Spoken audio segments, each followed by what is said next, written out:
하루 24시간 내내 몇 주씩이나 시체들에 둘러싸여 진흙탕 속에서 살아가야 한다고. 상상해봐. 그 진흙은 너무 깊어서 사람들이 실제로 그 안에서 빠져 죽기도 해. 사방에는 쥐들이 널브러진 시체를 뜯어먹고 있지. 이건 공포영화 이야기가 아니야. 바로 제1차 세계대전. 당시 수백만 명의 군인들이 매일같이 겪었던 현실이었어. 서부전선의 참호는 단순히 군사 전략이 아니었어. 인간이 얼마나 극한의 상황을 견딜 수 있는지를 시험하는 살아있는 악몽 그 자체였지. 그리고 이런 이야기 재밌게 듣고 있다면 좋아요나 구독 눌러주면 고마울 것 같아. 다들 어디서 듣고 있는지 너무 궁금하니까 혹시 듣고 있는 장소랑 지금 몇 시인지 댓글로도 알려줘. 세상 여러 곳에서 이 이야기를 들으며 잠들고 있다는 게 매번 신기하더라고. 자, 그럼 1996년으로 돌아가 보자. 꽤나 기막힌 여행이 될 테니까 먼저 편안하게 자리 잡아. 진심이야. 베개 좀 고치고 담요도 잘 덮어. 우리가 갈 곳은 네가 최대한 포근하게 있어야 할 곳이거든. 축하해. 넌 이제 제1차 세계대전 서부전선의 최전방 참육에서 눈을 떴어. 눈을 떠보니 사방은 칠흑 같은 어둠이야. 공기는 축축하고 차가워서 내 군복에 스며들고 있지. 여긴 침대가 아니야. 너는 진흙벽을 파서 만든 몸 하나 간신히 들어가는 작은 참호굴 안에 끼어있는 상태야. 내 몸 밑에 단단히 다져진 흙바닥은 엉덩이를 저리게 만들고 머리 위 어딘가에선 물방울이 미친 듯한 규칙으로 똑똑 떨어지는데 그게 네 얼굴 바로 앞에 떨어지고 있어. 지금 내 침대랑은 정말 비교도 안 되겠지. 네가 가장 먼저 느끼는 건 냄새야. 세상에. 그 냄새는 정말 형언할 수 없어. 씻지 못한 군인들의 땀 냄새, 인분 냄새, 썩은 시체 냄새, 탄약이 터지고 남은 연기 냄새, 그리고 부상병들의 살에서 나는 달콤하면서도 역겨운 괴저 냄새까지. 그 모든 게 섞여 있어. 이 냄새는 네가 평생 잊지 못할 거야. 내 코 속에서 완전히 사라지지 않을 거고 기억 속에서도 끝내 떠나지 않을 거야. 네가 손을 머리로 가져가 만져보니 뭔가가 머리카락 사이에서 꿈틀거려. 이가야. 얘들은 네 머리, 오스카요즈, 심지어 침구 안까지 온 사방에 퍼져 있어. 이놈들은 끊임없이 물어뜯어서 미칠 듯한 가려움을 만들어내지. 군인들은 이걸 참호의 저주라고 불러. 손톱 사이의 이를 눌러 죽이면서 몇 시간을 보내곤 하지만 얘들은 늘 다시 나타나. 늘 말이지. 네가 자고 있는 이 작은 참호굴은 네가 보초 근무를 서지 않을 때 잠을 청하는 곳이야. 군데군데 부서진 마을에서 떼어온 나무 판자, 철판, 심지어 문짝이나 가구 따위로 급조해 보강한 공간이야. 겨울엔 살을 내는 추위가 몰아치고 여름엔 숨 막힐 듯한 더위가 들이닥쳐. 편안하다고는 절대 말할 수 없지만 여기서는 그나마 안전에 가장 가까운 곳이지. 네가 천천히 고통스러운 몸짓으로 참호굴에서 기어나오면 군복은 늘 축축해 있어. 군화는 진흙탕 위에서 질척거리고 네가 완전히 참호 안에 서자마자 새벽이 찾아와. 이때가 하루 중 가장 위험한 시간대야. 모두가 발포대 앞에 나란히 서서 혹시 있을지 모를 새벽 기습에 대비해야 하거든. 총을 장전하고 말이야. 참호는 깊이 약 2m 정도, 폭은 8페르메쯤 돼. 적의 직선 사격을 피하기 위해 지그재그로 구불구불 몇 킬로미터나 이어져 있지. 벽은 모래주머니나 나무 판자로 지탱하고 있는데 비나 폭격 때문에 무너져 내린 구간도 많아. 바닥에는 덕보드라고 부르는 나무 판자를 깔아놨어.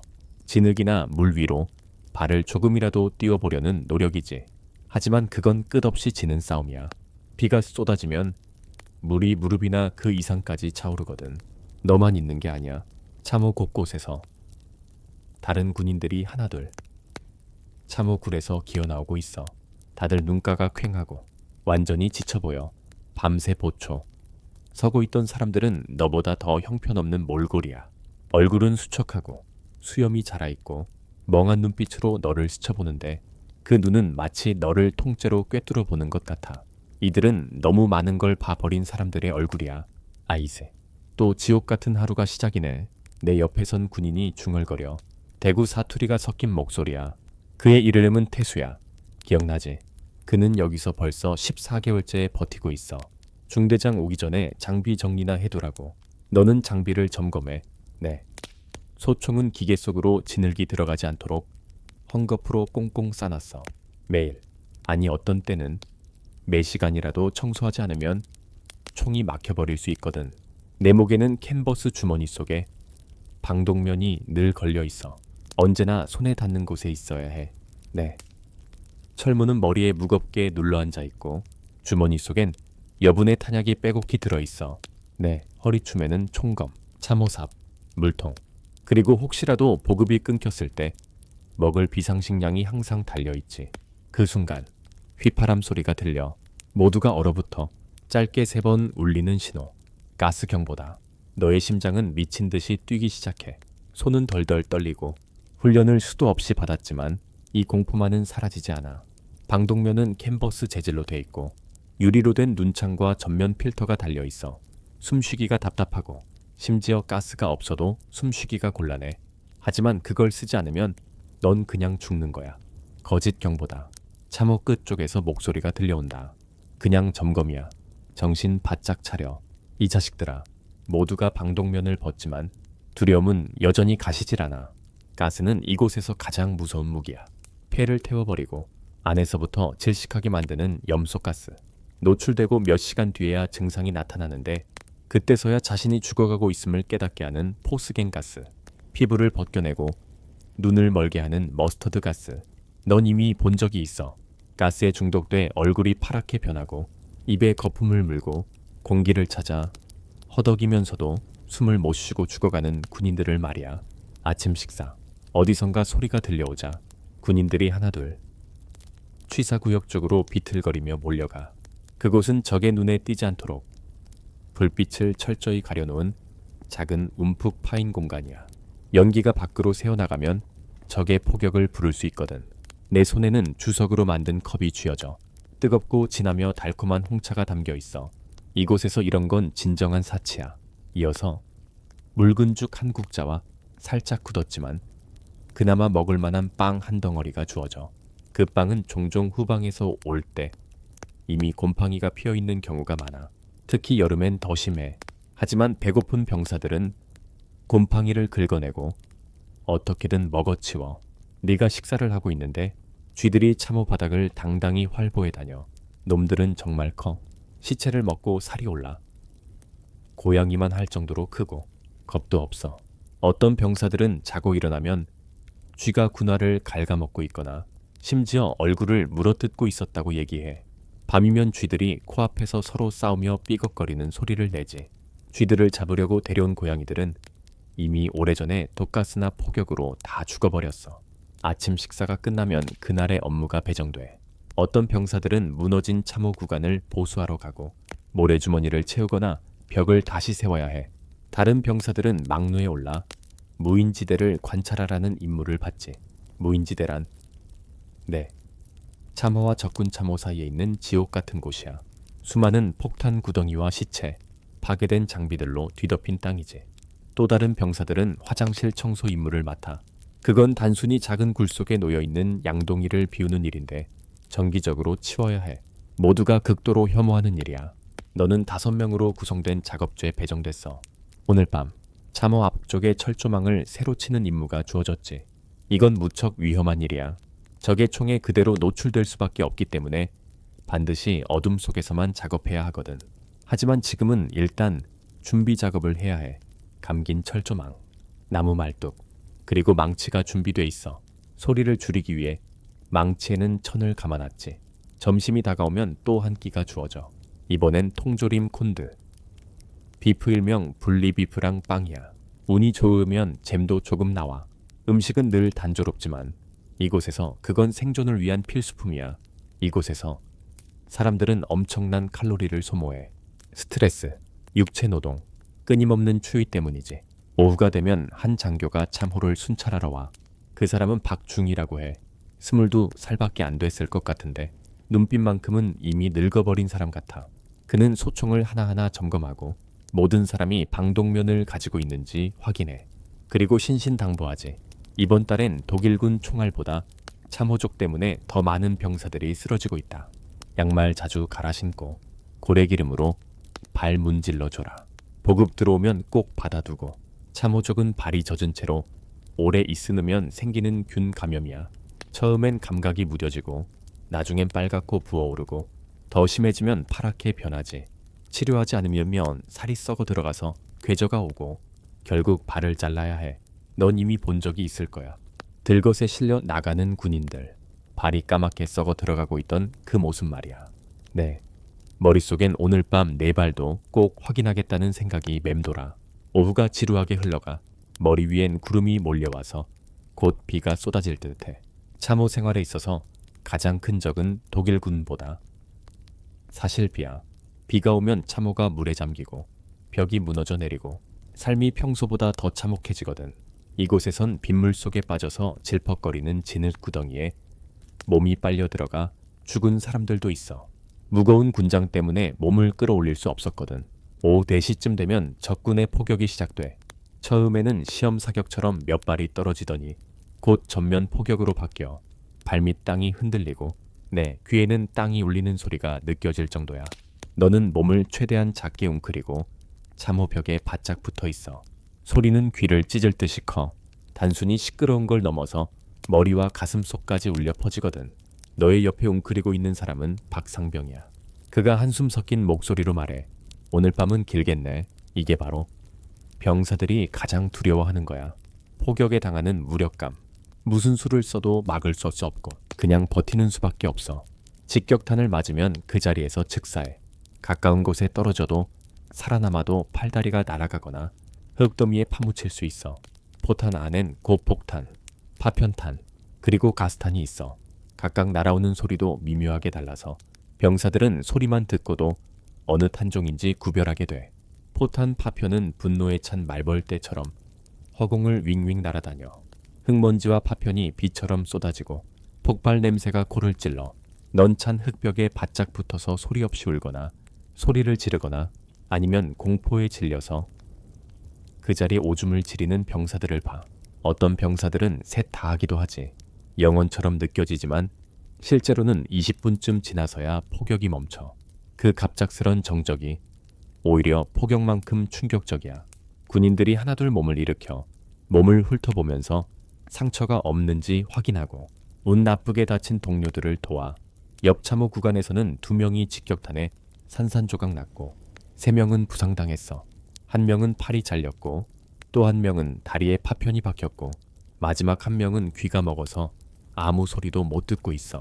들것 부대가 재빠르게 와서 부상자들을 후방으로 옮겨.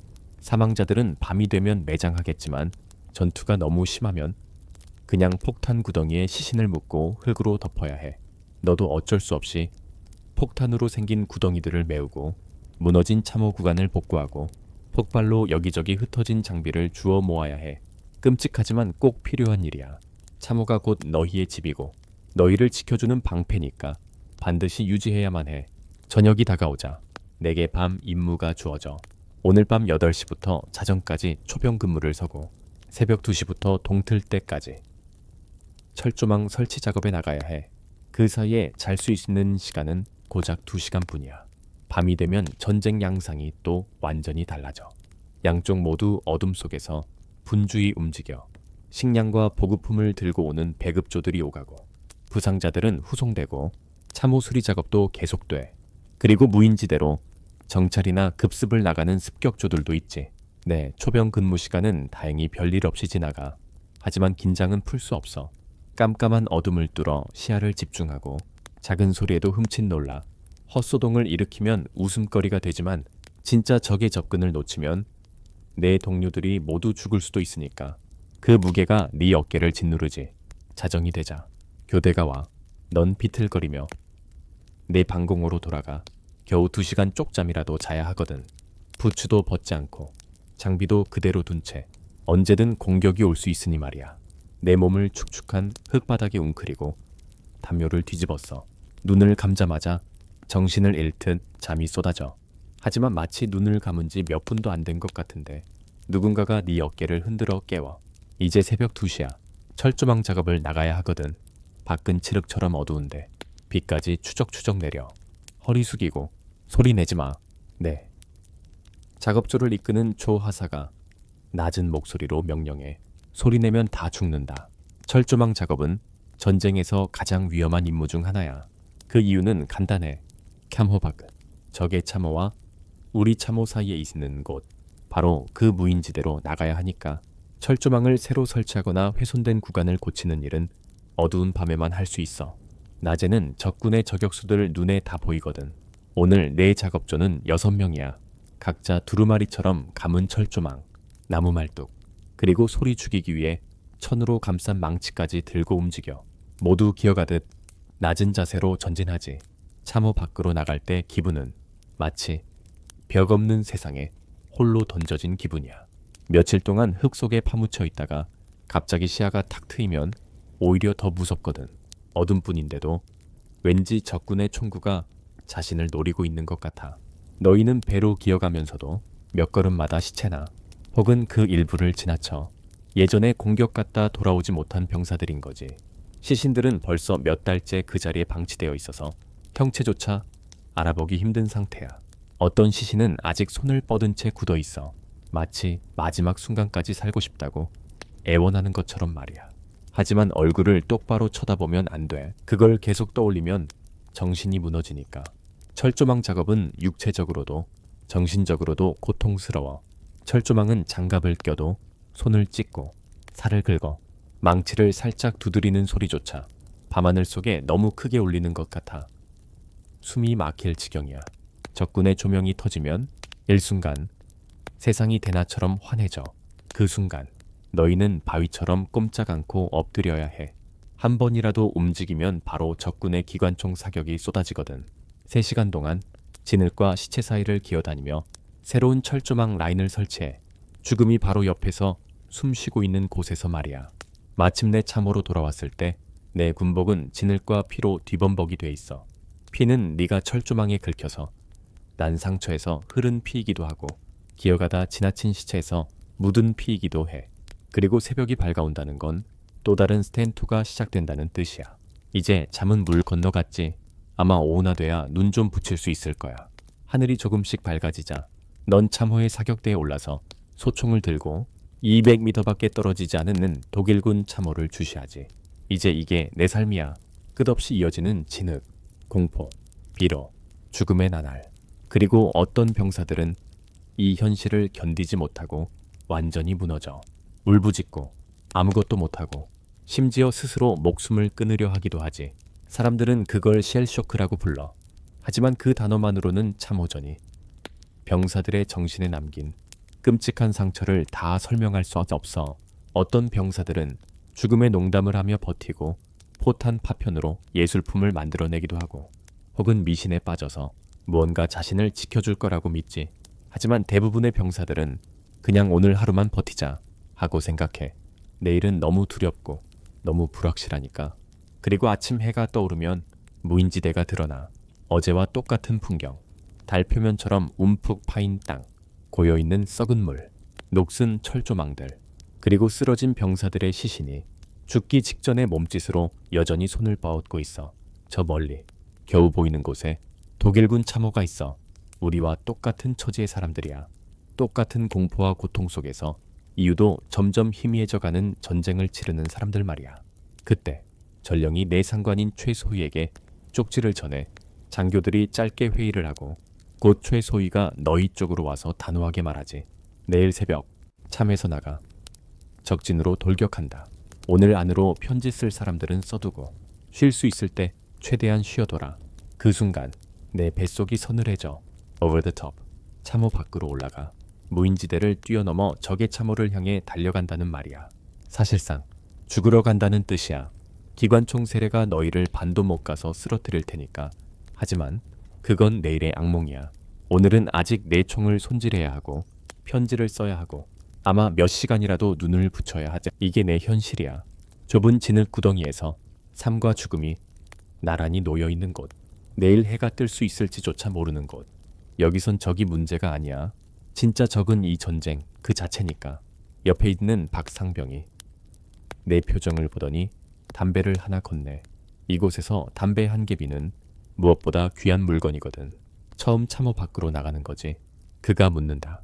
네가 말없이 고개만 끄덕이자. 박상병이 담배 불을 붙이면서 떨리는 손을 애써 숨기며 말해. 옆에 있는 놈들만 봐. 그리고 그냥 같이 움직여. 그게 네가 할 수 있는 전부야. 그 말이 크게 위로가 되는 건 아니야. 하지만 그의 존재만으로도 왠지 마음이 조금은 놓여. 이곳에서 형제에는 피와 공포로 맺어지거든. 여기 있는 이들이야말로 네가 지금 겪고 있는 이 현실을 가장 잘 이해해주는 유일한 가족이니까. 아침이 완전히 밝아오고 참호 안의 움직임이 다시 분주해져. 너는 오늘도 묵묵히 내 소총을 손질해. 어제까지 수백 번쯤 분해하고 조립했던 그 소총. 하지만 내일 그게 내 목숨줄이 될 수 있으니까 손길이 한 번도 느슨해질 수 없어. 주변을 둘러보면 다른 병사들도 똑같이 소총을 닦거나 편지를 쓰거나 혹은 멍하니 허공만 바라보고 있어. 어떤 녀석들은 필요 이상으로 시끄럽게 농담을 하고 웃음소리도 괜히 크고 날카로워. 그건 사실 공포를 숨기기 위한 방패 같은 거야. 오늘 하루가 어쩌면 내 인생에서 마지막 하루일 수도 있으니까. 아무도 그걸 입 밖에 꺼내진 않지만 모두가 속으로는 같은 생각을 하고 있지. 그리고 다시 끝도 없이 지루하고 반복되는 하루가 시작돼. 이른 아침에 스탠2가 끝나면 참호 안의 일상으로 돌아오거든. 양쪽 모두가 마치 인사라도 하듯 아침마다 짧게 포격을 주고받아. 이걸 병사들은 농담 삼아 모닝 헤이트라고 불러. 포탄이 날아올 때 나는 소리만 듣고도 어느 부대가 쏘는지 알아맞히는 병사도 있을 정도야. 저건 바이른 놈들이 쏘는 거야. 옆에 있던 박상병이 포탄 날아가는 소리만 듣고 고개를 갸웃하며 중얼거려. 매일 아침 빠짐없이 배달 오거든. 아침 포격이 끝나면 드디어 아침 식사 시간이야. 하루 두 끼 주어지는 참호식 중 첫 번째 식사지. 주방병들이 전선 뒤쪽에 작은 참호 부엌에서 새벽부터 음식을 준비했어. 지금 병사들은 전부 식판을 들고 줄 서 있지. 주방병들은 대체로 까칠하고 투덜대는 편이지만 이 전쟁터에서 군용 식자재로 먹을 만한 음식을 만들어낼 수 있는 사람은 진짜 금값보다 귀하거든. 오늘 메뉴 뭐예요? 주방장님. 누가 농담처럼 소리치자 주방장이 시큰둥하게 대답해. 참호표 아침 메뉴야. 어제랑 똑같고 그제랑도 똑같지.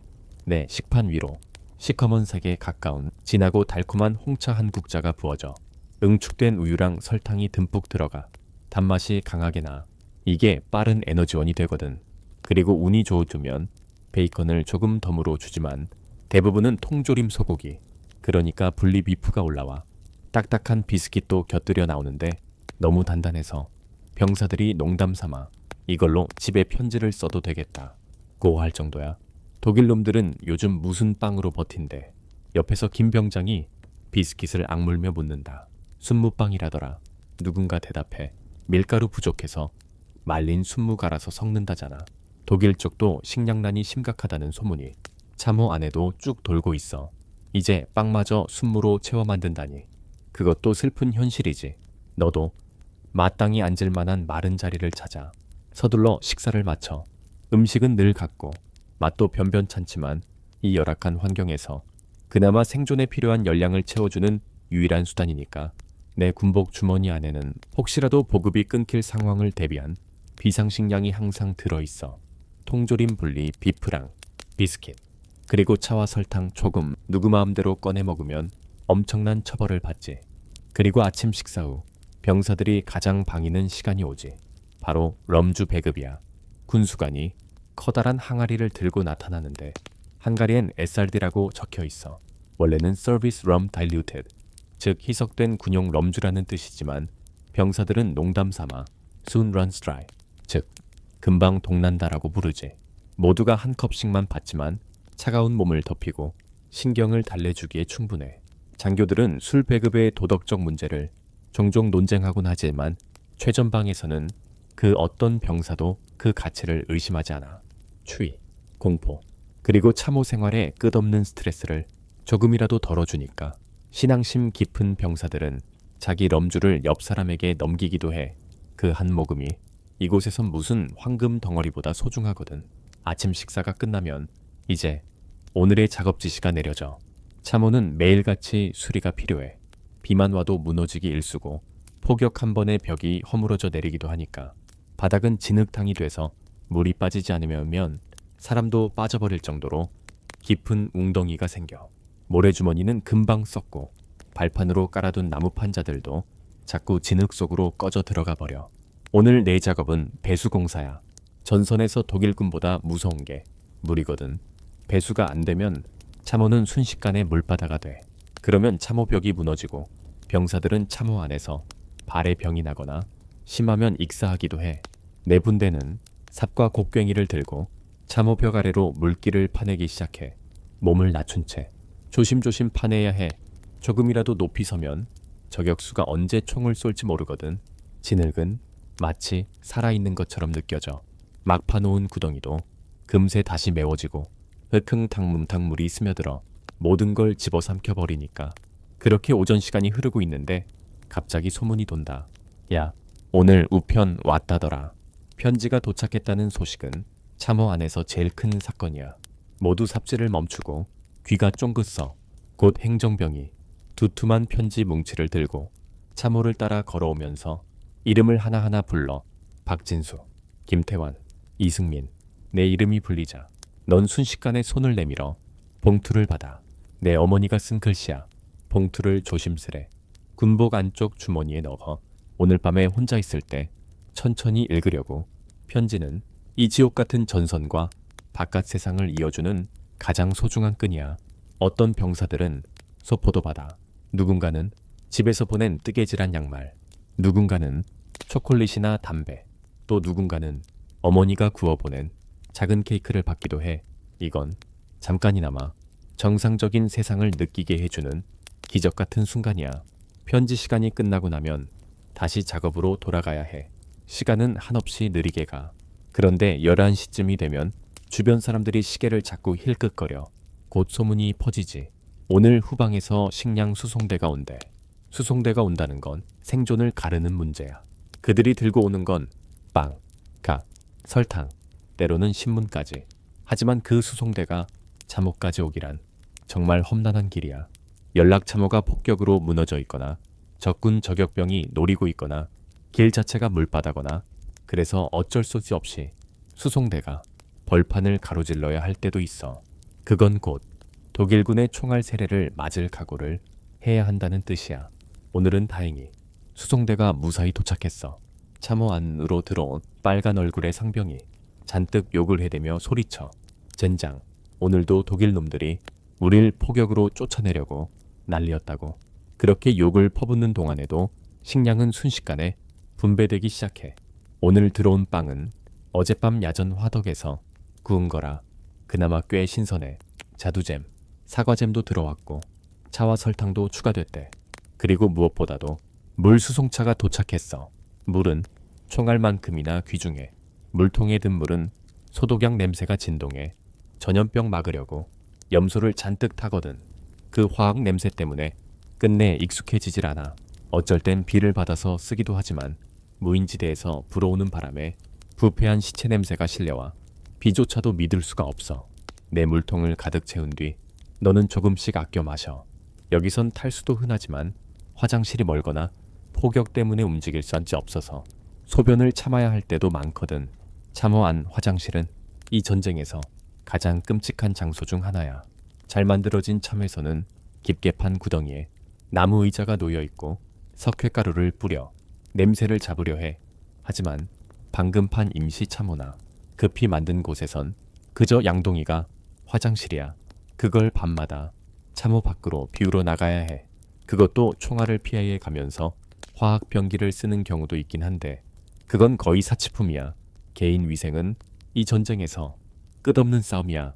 네가 마지막으로 제대로 목욕을 한 게 언젠지 기억도 안 나.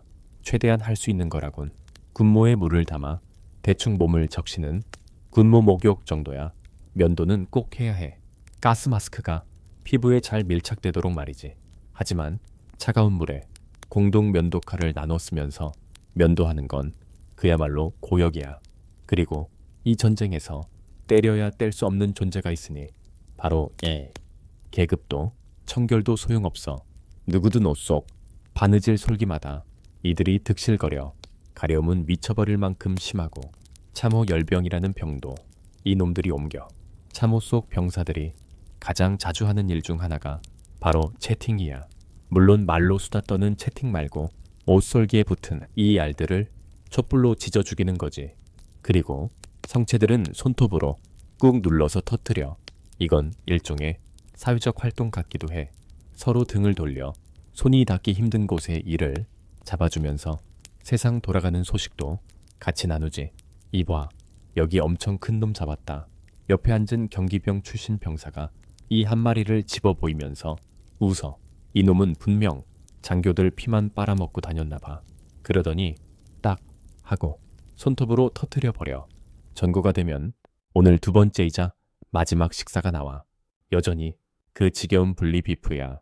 통조림으로 된 콘비프인데 조리병들이 창의력을 발휘하면 이걸 하드빵 비스킷이나 잼 같은 걸 섞어서 스튜처럼 만들어주기도 해. 운이 좋으면 치즈나 통조림 채소가 조금 나올 때도 있지. 아주 운 좋은 촌날에는 신선한 고기가 들어와서 스튜로 끓이기도 해. 하지만 전쟁이 길어질수록 그런 날은 점점 드물어져.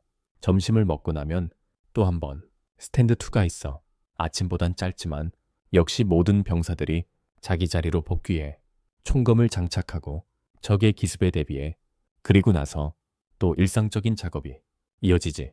가끔은 포격이 떨어지거나 저격수 총알이 날아들어와 모든 걸 멈춰있거이 자지만 참호 속에서의 통신은 아주 복잡한 시스템이야.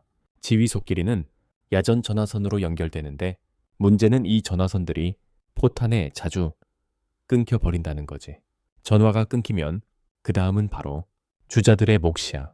주자들은 연락 임무를 맡은 병사들로 메시지를 손에 쥐고 참호 사이를 달려가야 하지. 그건 전쟁터에서 가장 위험한 임무 중 하나야. 어느 날 네가 참호 벽에 기대어 작업 중일 때 한 주자가 양철로 된 통신용 관을 들고 물을 튀기며 전속력으로 지나가는 걸 봐. 등을 잔뜩 웅크리고 달리는 게 베테랑들 특유의 자세야. 왜냐면 참에서 조금만 고개를 높이 들면 저격수들 눈에 띄거든. 다른 통신수단도 있어. 신호탄, 깃발, 헬리오그래프, 그리고 비둘기. 비둘기들은 후방에 있는 이동식 비둘기장에 살고 있는데 가스가 터져도 포탄이 떨어져도 엄청난 확률로 메시지를 전달해. 날씨는 참호 생활에선 항상 큰 변수야. 비가 오면 참호가 순식간에 진흙수로로 변해버리지. 여름 땐 파리떼가 몰려들고 썩어가는 냄새가 더 심해져. 겨울이 오면 동상과 참호발이 가장 큰 적이 돼. 오늘은 오후 중반쯤 가벼운 이슬비가 내리기 시작했어. 소나기만큼 억수로 쏟아지진 않지만 모든 걸 축축하게 적시기에 딱 귀찮은 정도의 비지. 점토로 된 흙바닥이 미끄럽고 질퍽해져서 일이 더디게 진행돼. 그래도 이 정도면 괜찮지. 토마스가 철학적으로 말해. 저번 달 폭풍 기억나냐? 번개가 철조망에 떨어져서 독일 놈들이 우리가 공격하는 줄 알고 포탄 쏟아붓던 거 말이야. 참호발은 젖은 환경에서 가장 흔한 병이야. 병사들은 마치 의식처럼 참호발을 막기 위한 습관들을 지켜 가능할 때마다 병사들은 부츠랑 양말을 벗고 발을 말려야 해. 그리고 고래 기름이나 기름을 발라주지. 마른 양말은 여기선 진짜 보물 같은 존재야. 장교들은 정기적으로 발 검사를 해. 발 좀 보여봐. 중위가 명령해. 바늘, 플레이트라고 속어로 부르거든. 남자들은 부츠와 양말을 벗어 발을 검사받아. 발가락 사이가 하얗게 쭈글쭈글해져 있는 초기 증상을 보이는 사람들은 곧장 의무관에게 보내져. 참호 안의 의료 체계는 단계적으로 이루어져 있어. 이사 사람들이 안나우 정부 있으면 샤네 자리에 예산이 할 일에게 자나. 작은 부상이나 가벼운 병은 전선 바로 뒤쪽에 의무소에서 치료하고 좀 더 심각한 부상은 조금 더 뒤쪽에 있는 드레싱 스테이션으로 보내져. 거기서도 치료가 안 되면 캐주얼티 클리어링 스테이션으로 후송되고 정말 심각한 경우엔 기지병원까지 가야 해. 연대 의무관은 하루에 한 번 참호를 돌며 참호발부터 전쟁 신경증까지 모든 걸 치료하지. 그는 설사약을 나눠주고 상처엔 요오드를 발라주고 웬만한 건 럼주 한 잔으로 해결해 버리기도 해. 복잡한 부상은 들것 부대가 후방으로 이송해 험난한 통신 참호를 헤치고 다니며 부상자를 운반하는 일이 그들의 임무야. 오후 늦게 이슬비가 멎었지만 참회는 여전히 진흙이 가득해. 작업반들은 공구랑 자재들을 정리하면서 저녁을 준비해. 이런 단조로운 일상이 지루할 것 같지만 참호 안에선 심심할 틈이 없어. 언제 죽음이 코앞으로 다가올지 모르기 때문이야. 병사들은 틈만 나면 벽에 기대 잠을 청하거나 얕은 방공호 안에서 눈을 붙여. 잠은 항상 얕아. 보탄 소리, 명령 소리, 혹은 갑자기 움직여야 할 상황 때문에 언제든 깨야 하거든. 대부분의 병사들은 아주 작은 소리에도 순간적으로 눈을 뜨게 되는 습관이 생겨. 저녁이 다가오면서 참호 안의 움직임이 점점 많아져. 배급반이 도착해 오늘 두 번째 식량을 나눠주고 부상자들은 점점 어두워지는 틈을 타 후방으로 이송돼. 가끔은 구원부대가 도착해서 일부 병사들이 전선에서 빠져나와 지원 참호나 예비 참에서 잠깐이나마 쉴 수 있지. 참호 시스템은 보통 세 줄로 구성돼 있어. 제일 앞줄이 적과 맞붙어 있는 최전방 참호고 그 뒤가 지원 참호야. 여긴 중대 본부나 예비 병력이 있고 물자 일부도 저장돼. 그리고 가장 뒤쪽에 있는 게 예비 참호야. 대대 본부가 자리하고 있고 조금 더 튼튼한 방공호가 있는 곳이지. 병사들은 보통 이 세 곳을 4-6일 정도씩 돌아가며 배치돼. 그러다 한 번쯤은 최전방에서 벗어나 후방 마을 숙소로 가게 되는데 그때가 가장 큰 휴식이야. 교대는 아주 체계적으로 이루어져. 들어오는 부대는 참호 지형을 잘 아는 가이드의 안내를 받고 최근 적군 동향이나 위험구역, 진행 중인 작업에 대한 브리핑을 받아. 그리고 장비 점검도 철저히 하지. 하지만 오늘 밤엔 우리 부대 교대 일정이 없어. 앞으로 적어도 사흘은 최전방에 더 있어야 해. 저녁 스탠드 2 S10-2가 시작되면서 하늘은 점점 어두워져. 모든 병사들은 다시 사격 대기선 파일 스태프로 돌아와 노맨스 랜드를 예의주시해. 이 시간대가 특히 적군의 참호 급습이 자주 일어나는 때라 긴장을 늦출 수 없어. 낮 동안 강제로 유지되던 정적은 밤이 되면 또 다른 양상으로 바뀌어. 밤에는 오히려 참호 안이 분주해져. 수리반들이 나와 포탄으로 무너진 부분을 보수하고 식량과 탄약을 나르는 병사들도 좀 더 자유롭게 움직이게 돼. 감시병은 여전히 경계 태세를 유지해야 하지만 다른 병사들은 조금이나마 몸을 풀고 움직일 수 있는 시간이 밤이야. 그날 밤 날씨가 어두우면서도 비가 오지 않아 필요한 작업을 하기엔 좋은 조건이었어. 내게 주어진 저녁 임무는 경계 근무였어. 2시간 동안 극도의 집중력을 유지하며 어둠 속을 똑바로 응시하고 작은 소리 하나에도 온 신경이 곤두서야 하지.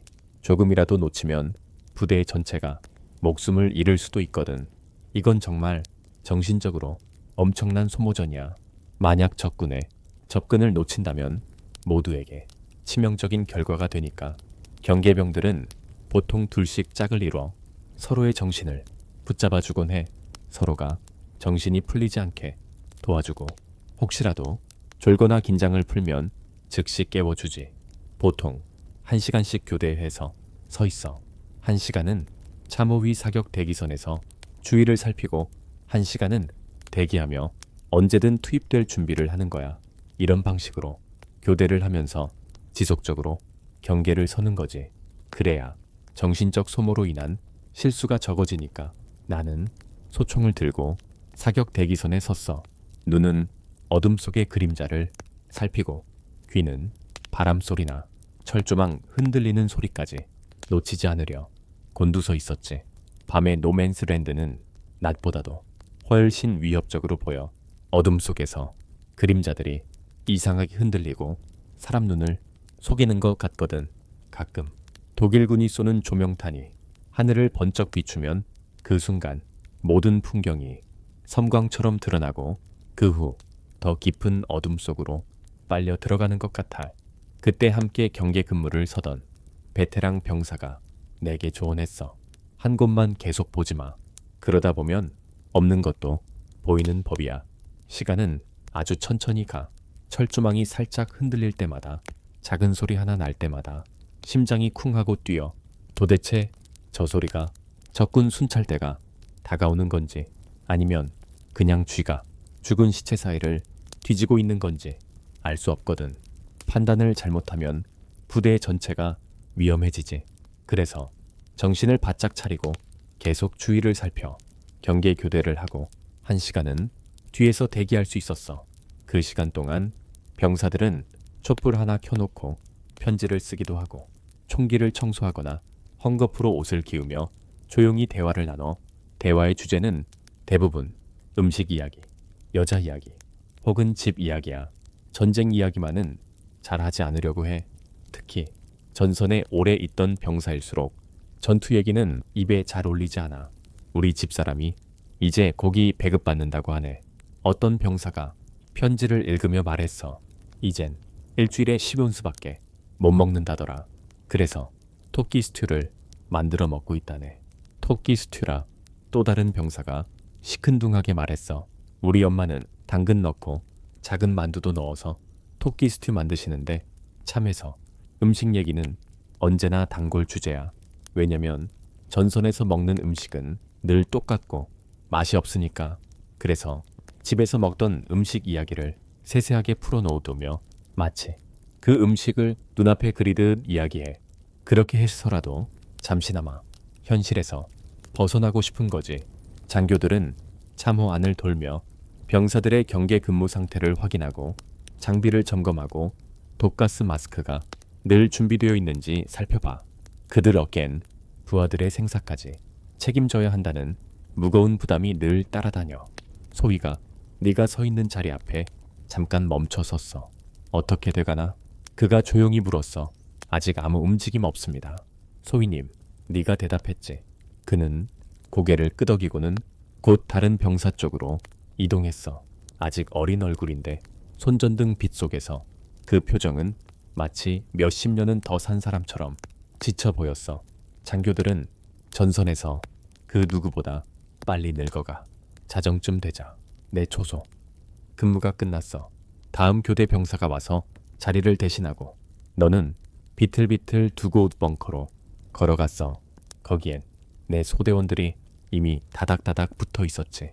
누군가는 벌써 코를 골고 자고 있었고 누군가는 편지를 쓰고 있었고 또 어떤 이들은 작은 촛불을 켜놓고 카드놀이를 하고 있었어.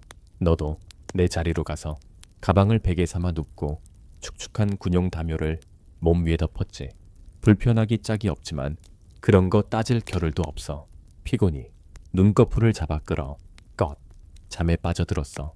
비록 흙바닥은 딱딱하고 곳곳이 축축하지만 그래도 지금은 자야 해. 그런데 잠든 지 몇 분밖에 지나지 않아 갑자기 보탄 소리에 네가 깨어났어. 독일군이 밤중에도 가끔 괴롭히듯 포격을 보내거든. 이번에도 지원 참호 쪽을 집중적으로 때리는 소리였어. 내 위치보다는 조금 뒤쪽이긴 하지만 포성이 들릴 때마다 땅이 흔들리고 하늘에서 먼지와 흙이 우수수 쏟아져 내렸지. 포격이 잠깐 멈추면 참호 안은 서서히 다시 고요해져.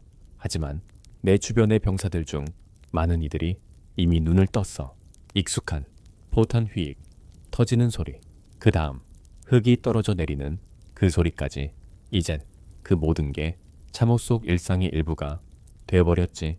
어느새 다시 조용해진 참호 안. 몇몇 병사들은 다시 잠들었지만 어떤 이들은 그냥 눈을 뜬 채 생각에 잠겨 있었어. 그 순간 내 머릿속에도 고향 생각이 문득 떠올랐지. 전쟁이 없던 평범한 날들, 가족과 함께하던 식탁, 따뜻한 난로 앞, 창밖으로 내리던 눈, 그 모든 게 이제는 멀고 먼 꿈처럼 느껴져. 그리고 새벽 3시 두 번째 초병 근무에 불려 나왔어. 비몽사몽한 상태로 내 몸은 불빛조차 거의 없는 참호 속을 다시 기어가듯 지나갔지. 앞 교대를 만나자 늘 하는 대화가 짧게 오갔어. 별일 없었어. 1시간 전에 철조망 자르는 소리가 들렸는데 몇 발 쏘고 나니까 조용해졌어. 아마 쥐였겠지. 넌 고개를 끄덕이고 자리를 이어받았어. 총을 움켜쥔 채 깜깜한 밤하늘을 응시했지. 처음엔 아직도 정신이 몽롱했는데 점점 공기가 차갑게 스며들고 신경이 곤두서면서 눈도 또렷해졌어. 새벽 5시쯤이 되면 하늘이 서서히 밝아오는데 그 시간이 참호 안에선 가장 위험한 때야. 왜냐면 반쯤 어두운 그 틈새를 적도 노리거든. 그래서 모든 병사들이 스탠드 2, 즉 방어 태세를 갖추고 서 있어야 해. 네가 총을 쥔 채 사다리 위로 올라서 몸을 살짝 내밀면 그제야 점점 밝아지는 노맨스 랜드가 눈에 들어와. 칠흑 같던 진흙 구덩이 위로 하늘빛이 스며들면서 곳곳에 움푹 패인 포탄 구덩이와 녹슨 철조망, 그리고 이따금 보이는 형체를 알아볼 수 없는 시신들. 그 광경은 아무리 많이 봐도 익숙해지질 않아. 오늘 아침엔 적의 공격은 없었고 모두가 긴장 속에서 조금 안도의 숨을 내쉴지어째 스탠드 2 종료. 지휘관의 신호가 내려오자 참호 안에는 다시 일상의 일이 시작돼. 스탠드 2가 끝나면 곧바로 시작되는 건 이른 아침의 모닝 헤이트. 예상 서로 인사하듯 포탄을 주고받는 그 지독한 의식이야. 영국군이 몇 발 쏘면 곧 독일군이 답을해라도 하듯 포탄을 쏟아붓지. 마치 좋은 아침이야 하고 말하듯이 말이야. 보통은 30분쯤 계속되는데 참호 생활이 하도 길어지다 보니 어떤 포탄 소리만 들어도 저게 어느 독일 부대에서 쏘는 건지 알아차리는 병사들이 있어. 저건 바이에른 놈들이네. 허름한 몰골의 병장이 고개를 기울여 포탄 날아오는 소리를 듣더니 한마디 내뱉어. 저 자식들은 아침 배송은 참 빠르다니까. 모닝 헤이트가 잠잠해지면 아침 식사가 시작돼. 하루 두 끼밖에 없는 참호의 귀한 식사 중 첫 끼야. 취사병들은 전선 뒤편에 조금이라도 안전한 엄폐호 안에서 새벽부터 불을 피워 밥을 준비해. 참회선 취사병도 웬만한 장군급이야. 그 척박한 식재료로 먹을 걸 만들어내니 정말 금값 같은 존재지. 오늘 메뉴 뭡니까? 쿠키. 누군가 소리치면 취사병은 건조하게 대답해. 참호표 아침밥. 어제랑 똑같고 그저께랑도 똑같다. 내 양철 식기에 첫 국자로 따뜻한 차가 담겨 거의 검은 빛이 날 정도로 진한 홍채, 연유와 설탕을 듬뿍 풀어 단맛으로 칼로리를 채우지. 그리고 베이컨 한 점이 얹히기도 하는데 대부분의 경우 그 자리엔 역시나 분리비프 한 덩이. 영국군 식탁의 영원한 주인공 통조림 콘비프지. 빵도 하나 주는데 그게 하도 딱딱해서 병사들 사이에선 이걸로 편지 써도 되겠다 하고 농담할 정도야. 내 옆에 선 병사가 질겅질겅 비스킷을 씹다가 말해. 독일 놈들은 이젠 순무빵만 먹는다던데. 독일군 쪽은 식량난이 심각해져서 밀가루, 말린 순무가루를 섞어 빵을 만든다는 소문이 돌았거든. 네가 앉을 만한 마른 자리를 찾아 후다닥 아침을 먹어치워. 맛은 단조롭지만 배를 채워야 참호 생활을 버틸 수 있으니까 내 호주머니엔 에이언 레이션이라 불리는 비상식량도 꼭 가지고 다녀. 보급이 끊겼을 때 먹을 최후의 생존 식량이지. 통조림 분리 비프랑 비스킷 조금, 그리고 약간의 차와 설탕. 근데 허락 없이 그 비상식량을 꺼내 먹었다간 상당히 큰 징계를 받게 돼. 아침 식사가 끝나면 병사들이 가장 기다리는 순간이 찾아와. 럼 배급. 참에서 이보다 반가운 일도 없어. 중대 군수 개원이 커다란 도자기 한가리를 끌고 나타나. 한가리엔 SSRD라고 찍혀 있는데 이게 Service Rum Diluted, 즉 희석 럼이라는 뜻이야. 병사들은 농담으로 이걸 Soon Runs Dry라고 불러. 금방 동나는 술이라는 뜻이지. 모든 병사가 홍차 머그잔에 조금씩 럼을 타서 받아. 딱 배 한 번 쓸어내릴 정도. 어떤 장교들은 술 배급을 도덕적으로 문제 삼지만 참호 속에서는 아무도 이 럼의 가치를 의심하지 않아. 이건 추위와 공포, 끊임없는 긴장감을 버티게 해주는 구원 같은 존재거든. 종교심 깊은 병사들은 자기 럼을 동료들에게 양보하기도 해. 그걸 받은 병사는 그야말로 첫눈을 받은 셈이지. 아침 식사가 끝나면 곧바로 하루치 작업 배정이 이루어져 참호를 유지하고 수리하는 일은 끝도 없는 싸움이야. 비가 오거나 포탄이 떨어질 때마다 참호 벽이 무너지고 바닥은 진창이 되어 발이 푹푹 빠지고 모래주머니는 썩어가며 허물어지고 깔아둔 나무 발판도 진흙 속으로 점점 가라앉거든. 오늘 내게 떨어진 임무는 배수 작업이야. 참에서 물이 제일 큰 적이거든. 물이 잘 빠지지 않으면 참호가 금세 강처럼 변해게 버려 발은 젖고 발병이 생기고 벽은 무너지고 생활이 더더욱 비참해지지.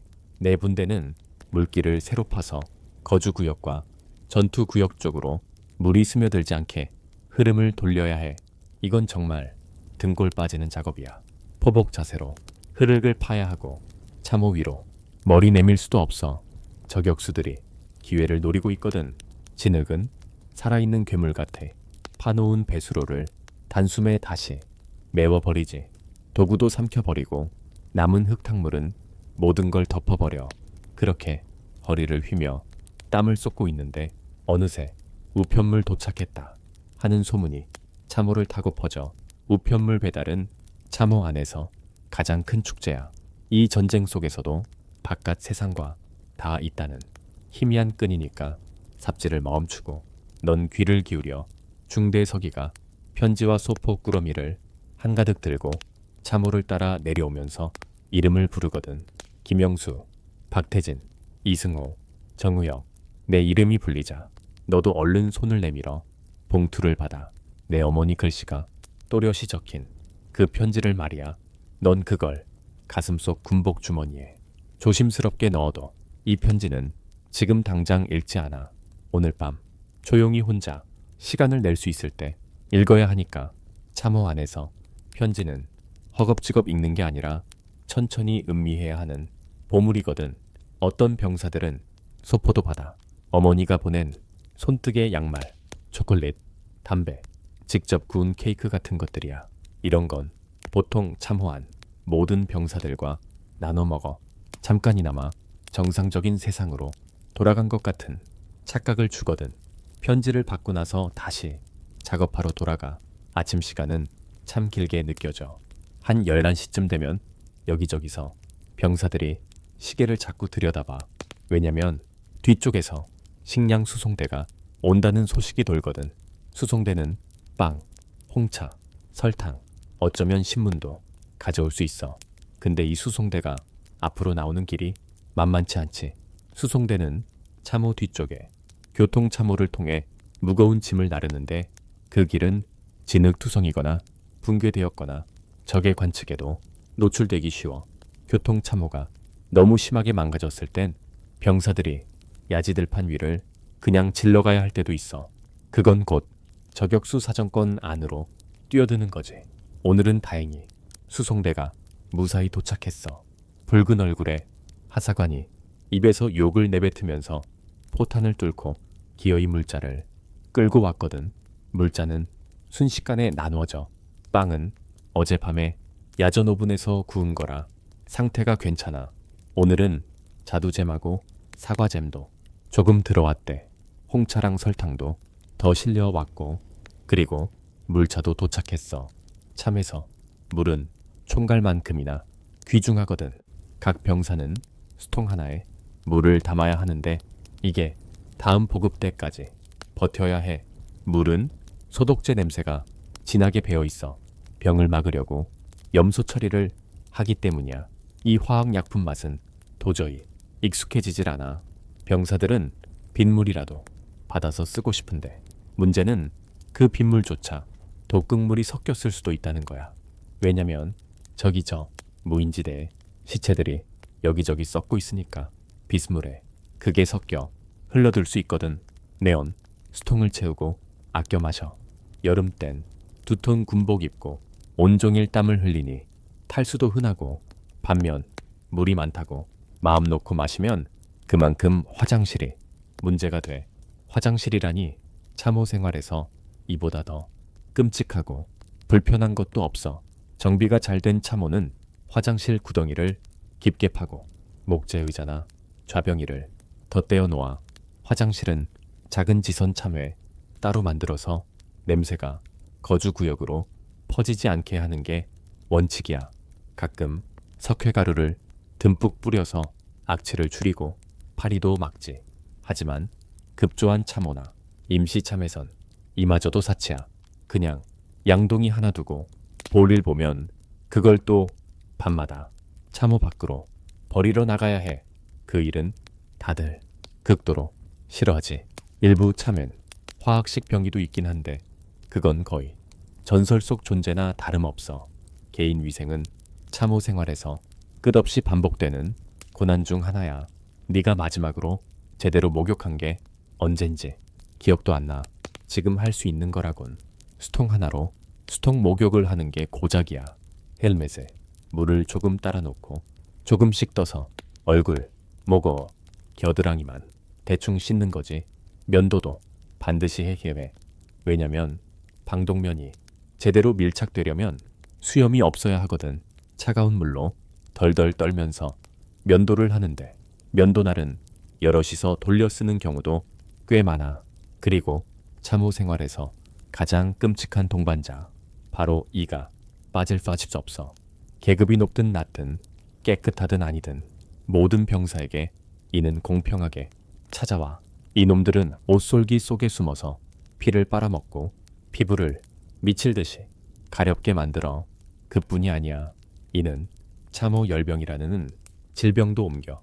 참호열병은 고열과 심한 두통을 일으켜서 병사들을 며칠 동안 전투에서 이탈하게 만들어. 이를 없애려면 캐팅 차팅이라는 방법을 써야 해. 옷솔기나 주머니 안쪽을 촛불로 지져서 알을 터트린 다음 성체는 손톱으로 터트려 죽이는 거야. 이게 거의 사교 활동처럼 돼버렸어. 서로 옷 속 구석구석 봐주면서 이야기하고 잡담도 나누거든. 야, 여기 끝내주는 놈 하나 잡았다. 옆에 있던 병사가 손톱 사이에 특히 큰 이를 들고 와서 보여주면서 말해. 이놈은 장교피만 먹고 살았나 보다. 그러고는 번쩍 들고 끼익 소리 나게 으깨버려. 정오쯤 되면 하루 2번 중 2번째이자 마지막 식사가 주어져. 대부분 또 블리비프, 그러니까 통조림으로 된 콘드비프가 나와. 운이 좋으면 조금의 야채가 들어가 스튜로 변신하기도 하지만 대부분은 딱딱한 비스킷이나 잼이랑 같이 먹게 돼. 운이 아주 좋은 날엔 치즈나 통조림 야채가 추가로 나오기도 해. 정말 드물게 신선한 고기가 도착하면 그걸로 스튜를 끓이는데 그건 진짜 꿈같은 호사야. 점심을 마치면 또다시 스탠드2 시간이야. 아침 스탠드2보단 조금 짧지만 그때도 모두가 자리로 돌아가 총을 들고 혹시 모를 적의 습격에 대비해제. 스탠드2가 끝나면 또 작업이 시작되지. 하지만 일하다 보면 갑자기 포탄이나 저격수 총알 때문에 작업이 중단되곤 해. 참호 안에서의 통신은 엄청 복잡해. 사령부와 참호 사이엔 야전 전화가 연결돼 있지만 포탄 때문에 전화선이 끊어질 때가 너무 잦아. 전화가 안 되면 결국 러너들이 메시지를 직접 발로 뛰어서 전달해야 해. 러너들은 참호 안에서 가장 위험한 임무 중 하나야. 그들은 손에 밀폐된 서류통이나 쪽지를 들고 참호 사이를 빠르게 오가야 하거든. 언제 적의 포탄이나 저격수 총알이 날아올지 모르는데도 말이야. 네가 그런 러너 하나를 흙탕물 가득한 참호 속에서 허리를 잔뜩 숙이고 달려가는 걸 본 적이 있어. 누가 봐도 전선 베테랑답게 몸을 낮춘 자세로 움직이더라. 그들은 조금이라도 고개를 높이면 저격수들에게 타깃이 되니까. 전화와 러너 말고도 신호탄, 깃발, 헬리오그래프, 그리고 비둘기도 통신에 쓰여. 특히 비둘기는 참 대단해. 가스가 퍼지거나 포탄이 터지는 와중에도 메시지를 전달하거든. 이 비둘기들은 후방에 있는 이동식 비둘기 집에서 관리돼. 성공률이 엄청 높아서 정말 중요한 연락수단이야. 날씨는 참호 생활에 절대적인 영향을 미쳐. 비가 오면 참호는 진흙탕 수로로 변해버리고 여름에는 파리떼가 득실거리고 썩은 시체 냄새로 공기가 숨 막히게 돼. 겨울이 되면 동상과 참호족 드렌치 푸시 사람들을 괴롭히지. 오늘은 오후 중반쯤부터 잔잔하게 이슬비가 내리기 시작했어. 소나기처럼 세차진 않지만 모든 걸 눅눅하게 만들기엔 충분했지. 찐득한 점토 흙은 순식간에 미끄러워지고 사람들은 발을 제대로 디디기도 힘들어져. 그래도 저번 달보단 낫잖아 라고 철학적으로 말하는 토마스. 그때 번개가 철조망에 떨어졌던 거 기억나지? 독일 놈들이 우리가 공격해 들어오는 줄 알고 포탄은 다 쏟아부었잖아. 젖은 환경에서 가장 흔한 병은 참호족이야. 그 병을 막기 위해서라면 무슨 짓이든 해야 했지. 시간만 나면 남자들은 부츠와 양말을 벗고 발을 말리고 고래기름이나 기름으로 문질렀어. 건조한 양말은 그야말로 보물 중의 보물이었지. 장교들은 발을 수시로 검사했어. 왜냐면 참호족에 걸리면 전선에서 빠져야 하니까. 자, 발판 좀 보여봐 라고 중위가 명령하곤 했어. 발판 플레이츠라는 건 은어로 발을 뜨뜻했거든. 남자들은 부츠랑 양말을 벗어야 했지. 발 피부가 하얗게 쭈글쭈글해져 있으면 그건 이미 참호족 초기 증상이었어. 그렇게 되면 의무관에게 즉시 가라고 명령받았지. 의무관은 하루에 한 번씩 참호를 돌면서 참호족부터 전투 신경증까지 모든 병을 진단하고 치료했어. 이질 때문에 설사약을 나눠주고 상처에는 요오드를 발라주고 그리고 대부분의 상황엔 럼주 한 잔이 치료약처럼 주어졌지. 상황이 심각하면 들것에 실려 후방으로 후송되기도 했어. 들것 운반병들은 참호 속 험난한 길을 뚫고 부상당한 사람들을 옮겼어. 그 모습은 마치 부서진 인간을 수송하는 것 같았지. 늦은 오후가 되자 이슬비는 멎었지만 참호안은 여전히 미끄럽고 진흙투성이었어. 작업반들은 저녁 점호 전에 도구와 자재들을 정리하기 시작했지. 그 일상은 끝없이 반복돼서 머리가 멍해질 만큼 단조롭지만 언제 죽을지 모르는 전쟁터에서는 진정한 의미의 지루함이란 게 존재하지 않았어. 병사들은 틈만 나면 잠을 청했지.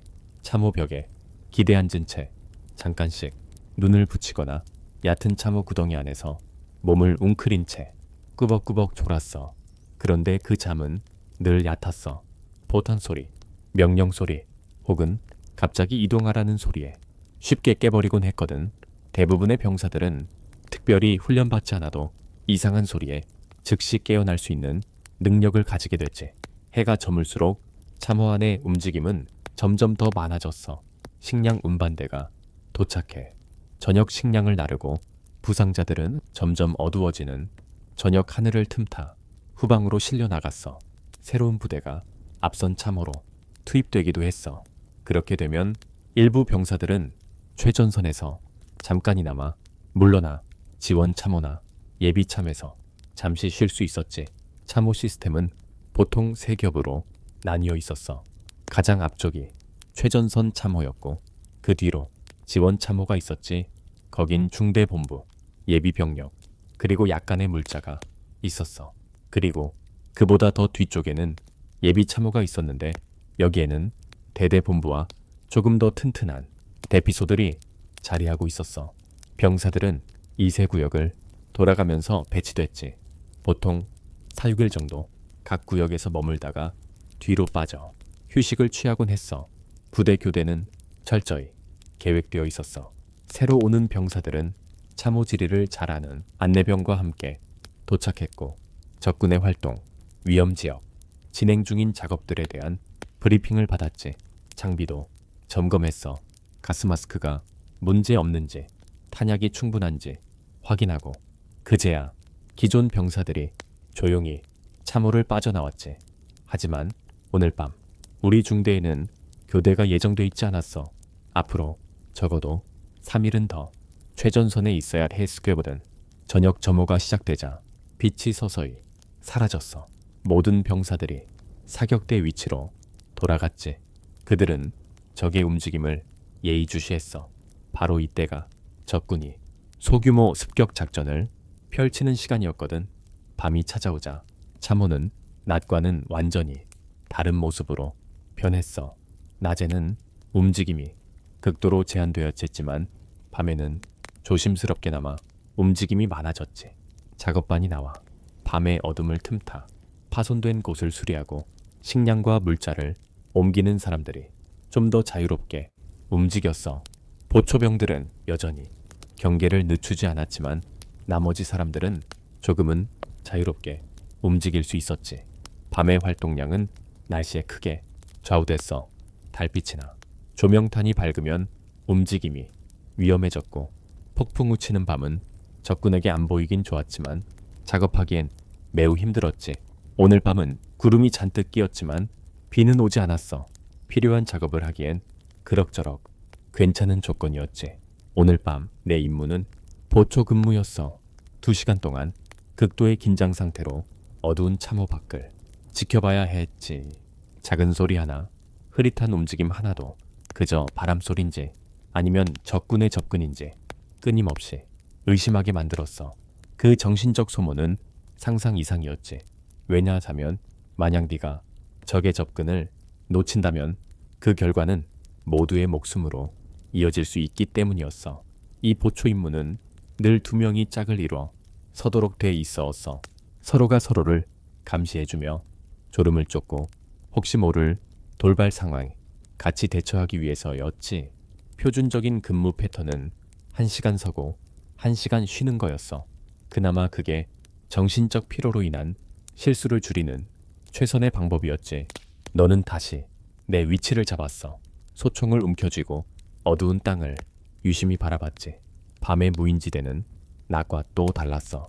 낮에는 그저 죽음의 땅처럼 보였다면 밤이 되면 그곳은 더욱 위협적으로 변했지. 그림자가 자꾸 흔들리며 눈을 속였고 작은 소리조차 전부 적군의 소리처럼 들렸으니까 적군이 쏘아올린 조명탄이 가끔 하늘을 밝혔다. 그 불빛은 잔혹하게도 무인지대를 하얗게 비춰냈어. 그 순간 모두가 움직임을 멈췄지. 마치 풍경의 일부가 되듯 꼼짝없이 멈춰서 있었어. 그리고 빛이 꺼지자마자 더 깊은 어둠이 찾아왔지. 계속 눈을 움직여 라고 옆에 노련한 병사가 작게 속삭였어. 한 곳만 너무 오래 쳐다보면 거기에 없는 것도 보이기 시작하거든. 그 말이 괜히 나온 게 아니었어. 시간이 갈수록 눈과 귀가 자신을 속이는 순간들이 있었거든. 근무 시간은 지독하게 느리게 흘러갔어. 철조망 사이에서 나는 작은 바스락 소리, 흙 위를 스치는 가벼운 소리 하나에도 온 신경이 쏠렸지. 쥐가 시체 사이를 오가는 소리일 수도 있고 진짜 적군의 정찰대일 수도 있었어. 결정을 잘못하면 죽음으로 이어질 수 있는 곳. 그게 2참호 전쟁이었지. 근무가 끝나고 너는 다음 교대병에게 자리를 넘겨줬어. 그리고 너의 참호 숙소로 비틀거리며 돌아갔지. 그곳은 너와 같은 분대원들이 모여있는 좁고 눅눅한 공간이었어. 이미 몇몇은 잠들어 있었고 다른 병사들은 편지를 쓰거나 양초 불빛 아래 조심스럽게 카드를 치고 있었지. 너는 내 자리를 찾아 겨우 몸을 눕혔어. 자리를 펴도 몸 하나 겨우 누일 좁은 공간이었지만 그래도 그 순간만큼은 천국처럼 느껴졌지. 배낭을 베개 삼아 머리를 기대고 축축한 모포를 몸 위로 끌어당겼어. 불편한 자세였지만 너는 눈을 감자마자 잠이 쏟아졌지. 이제 너는 완전히 지칠 대로 지친 상태였으니까. 하지만 그 잠은 길지 않았어. 마치 몇 분밖에 안 지난 것 같은데 누군가가 너를 흔들어 깨웠지. 이번엔 철조망 작업죄 나가야 할 차례였어. 지금은 새벽 2시. 밤은 아직 칠흑처럼 깜깜했고 하늘에선 가느다란 비가 내리고 있었지. 낮게 움직여. 조용히 움직여. 아무 말도 하지 마. 분대를 이끄는 하사관이 낮은 목소리로 지시했어. 밖에서 소리내면 우리 모두 죽는다. 병사들은 철조망 뭉치와 말뚝을 조심스레 끌고 참호 밖으로 기어 나갔어. 그곳은 무인지대, 지구상에서 가장 위험한 장소였지. 포탄 구덩이, 썩어가는 시체, 부서진 장비들이 흩어진 곳, 그리고 언제든 적의 기관총이 불을 뿜을 수 있는 곳. 병사들은 뱃속까지 죽음의 냄새와 화약 냄새가 스며드는 진흙 위를 엎드려 기어갔어. 몇 야드마다 썩은 시체나 그 일부가 눈에 띄었지. 이전의 공격에서 죽었지만 아직 거두지 못한 시신들이었어. 어떤 시신들은 벌써 수개월 동안 그곳에 있었고 이미 부패가 진행된 형태들이었어. 병사들은 그 얼굴을 보지 않으려고 애썼지. 그곳에서의 작업은 고통스러우면서도 극도의 공포를 동반했어. 철조망은 두꺼운 장갑을 껴도 손을 베게 했고 말뚝을 받기 위해 망치를 두드리는 작은 소리마저 어두운 밤 속에서 끔찍하게 크르갈거 울렸으니까 적의 조명탄이 간헐적으로 하늘을 밝혔다. 그 불빛이 번쩍일 땐 모두가 풍경의 일부처럼 움직임을 멈췄지. 다시 어둠이 찾아오면 서서히 작업을 이어갔어. 철조망 한 줄을 설치하는 데만 3시간이 걸렸어. 그 지옥 같은 3시간 동안 언제 총알이 날아올지 모르는 공포와 싸워야 했지. 마침내 참호로 돌아왔을 때 내 군복은 머리부터 발끝까지 진흙과 피로 뒤범벅이 돼 있었어. 철조망 때문에 손은 베었고 죽어가는 시체 사이를 기어다니며 묻은 핏자국도 그대로 남아 있었지. 새벽이 다가오고 있었어. 무인지대 너머로 하늘이 희미하게 밝아오기 시작했지. 이제 또다시 스탠투 시간이었어. 그 말은 당분간 잠은 없다는 뜻이었지. 만약 적군이 새벽 공격을 시도한다면 그건 바로 지금 같은 순간이었으니까. 하늘이 서서히 밝아오자 너는 참호의 사격대에 서서 적 참호 쪽을 눈 부릅뜨고 바라봤어. 너와 적군 사이는 고작 200야드. 그 안에서 뭔가 움직임이 보일까봐 너의 시선은 한시도 쉬지 못했지. 이제 이게 내 삶이었어. 끝도 없는 진흙탕, 공포, 비로, 그리고 죽음. 어떤 병사들은 더 이상 버텨내지 못했어. 그들은 조용히 울었고 아무것도 할 수 없는 상태가 되기도 했지. 어떤 이들은 스스로 총구를 겨누기도 했어. 여기선 그걸 쉘쇼크라고 불렀어. 하지만 그 단어로는 도저히 설명이 안 되는 고통이었지. 다른 병사들은 그저 운명처럼 받아들였어. 죽음이 언제 찾아와도 이상하지 않은 곳에서 그저 하루하루를 버텨내는 거였지. 그 사이 또 다른 병사들은 죽음과 절망을 조롱하듯 흑유머로 서로를 붙잡아 주었어. 수류탄 파편으로 작은 예술품을 만들기도 했고 서로 작은 미신을 믿고 의지했지. 부적을 몸에 지니거나 하루의 순서를 꼭 지킨다거나 그런 게 자신들을 살려준다고 믿었거든. 하지만 대부분의 병사들은 그저 멀리 내다보지 않으려 애썼어. 미래는 너무도 불확실했으니까. 해가 점점 떠오르면서 무인지대의 참혹한 풍경이 적나라하게 드러났어. 포탄 구덩이에는 썩은 물이 고여 있었고 녹슨 철조망들이 엉켜 있었지. 그리고 여기저기엔 죽은 병사들의 시신이 불가능한 자세로 뒤틀린 채 방치돼 있었어. 마치 마지막 순간에도 아군 쪽으로 손을 뻗고 있는 듯한 모습이었지. 그 참혹함은 아무리 오래 봐도 익숙해지지 않았어. 그리고 그 풍경 너머로 멀리 적군 참호가 겨우 보였어. 거기서도 적군 병사들이 살고 있었지. 너와 똑같이 무서움에 떨면서 이유조차 점점 알 수 없게 된 전쟁을 치르고 있었을 거야. 잠시 후 한 전령병이 내 장교에게 메시지를 전했어. 장교들과 전령병들이 짧게 얘기를 나누더니 너희 쪽으로 걸어왔지. 내일 새벽 우린 참호 밖으로 나간다. 그 말이 심플하게 떨어졌어. 오늘은 쉴 수 있는 대로 쉬어라. 편지도 쓰고 그리고 준비해라. 그 말을 듣자 내 속이 얼어붙는 듯 했어. 참호 밖으로 나간다는 건 즉 무인지대로 돌격한다는 뜻이었으니까. 그리고 대부분의 병사들은 그 중간도 못 가서 기관총 사격에 쓰러졌지. 하지만 그건 내일의 악몽이었어. 오늘은 장비를 닫고 편지를 쓰고 그리고 혹시 모를 몇 시간에 잠을 자야 했지. 이게 지금 내 세계였어. 좁은 땅속 홈에 몸을 숨긴 채 언제든 마지막이 될 수도 있는 하루하루를 살아가는 것. 여기서의 진짜 적은 독일군도 기관총도 아니었어. 진짜 적은 전쟁 그 자체였어. 그때 너의 곁에서 토마스가 내 얼굴을 바라보더니 말했어. 처음이냐? 참호 밖으로 나가는 거. 그가 이미 답을 아는 듯 물었지. 너는 목구멍이 막혀 말도 못하고 그저 고개를 끄덕였어. 토마스는 자기 담배를 불 붙이며 말했어. 나갈 땐 네. 오른쪽, 왼쪽에 있는 놈들만 봐라. 그 외엔 아무것도 생각하지 마. 그냥 그 녀석들이랑 같이 움직여. 그게 네가 할 수 있는 전부야.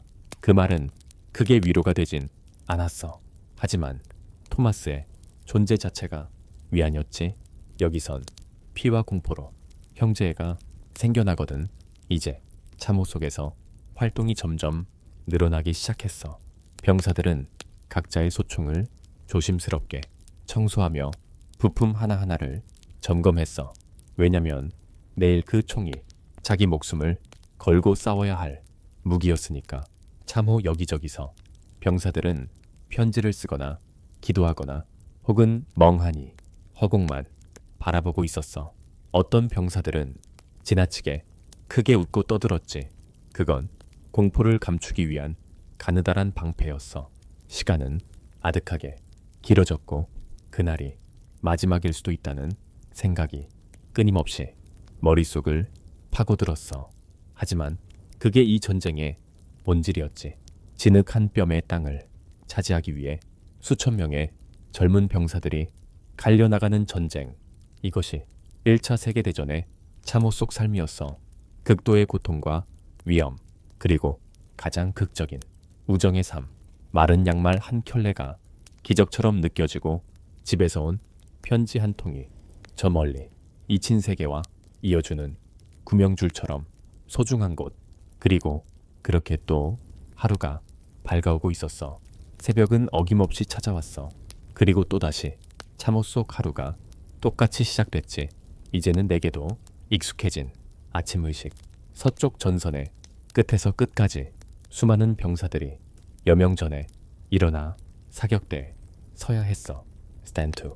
그 한마디가 전 참호를 깨우지. 모든 병사들이 자기 위치로 가서 총을 장전하고 총검을 장착해. 왜냐면 새벽과 황혼이 가장 위험한 시간대였거든. 적군의 기습 공격이 가장 자주 벌어질 때였으니까. 너는 참호 앞 벽에 파놓은 좁은 발판 위에 서서 참호 밖 무인지대를 유심히 살폈어.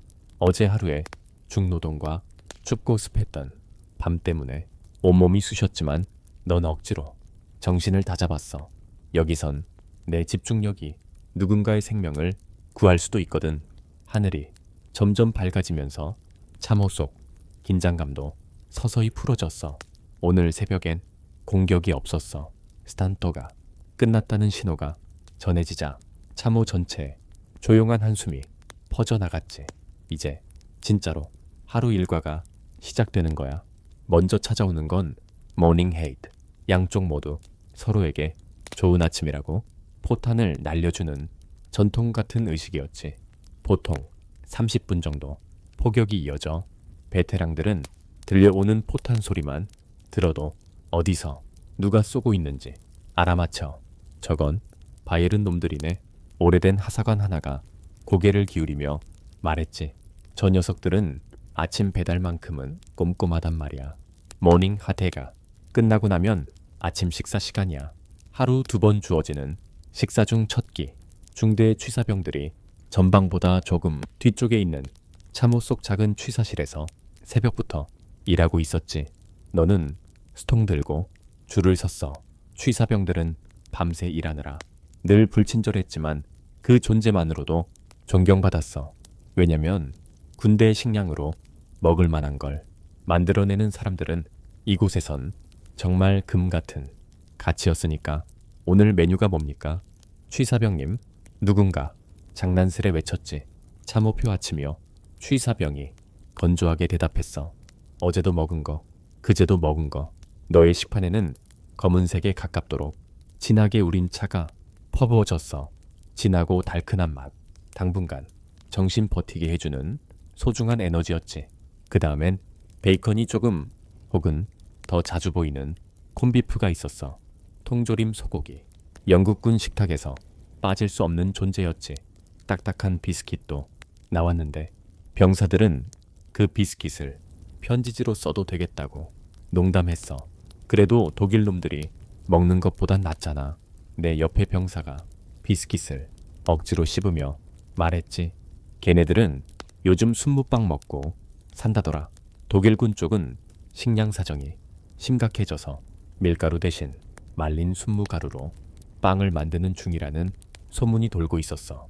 조금 덜 젖은 곳을 찾아 앉아. 너는 빨리 먹어 치웠어. 이 음식이 단조롭긴 해도 참에서 버틸 칼로리를 주는 게 중요했으니까. 너의 주머니에는 철갑 식량이 늘 들어있었어. 후방 보급이 끊겼을 때를 대비한 비상식량이지. 통조림 콘비프, 비스킷 몇 개, 그리고 약간의 차와 설탕. 누구든 허락 없이 그 비상식량을 꺼내 먹으면 심각한 처벌을 받았어. 아침 식사가 끝나면 기다리던 시간이 찾아왔지. 럼 배급. 이 시간이야말로 병사들이 가장 사랑했던 순간이었어. 중대 병참 하사가 큰 항아리를 들고 나타나는데 헝가리엔 SRD라는 글자가 적혀 있었어. 서비스 럼 다일루티드. 서비스 럼 희석주. 병사들은 장난스럽게 순 론스트라이라고 부르기도 했지. 항아리 속 진한 럼주가 수통 뚜껑만큼씩 나눠졌어. 많진 않아도 속을 따뜻하게 해주고 긴장한 신경을 잠시 풀어주었지. 장교들 사이에서는 술 배급의 도덕성에 대해 논쟁이 끊이지 않았지만 참호 안에서 그건 아무도 문제 삼지 않았어.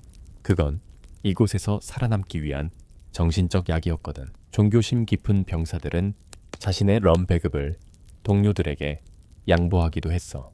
아침 식사가 끝나자 이제 다시 하루의 작업이 시작됐어. 참호 유지 보수는 끝없는 일이었지.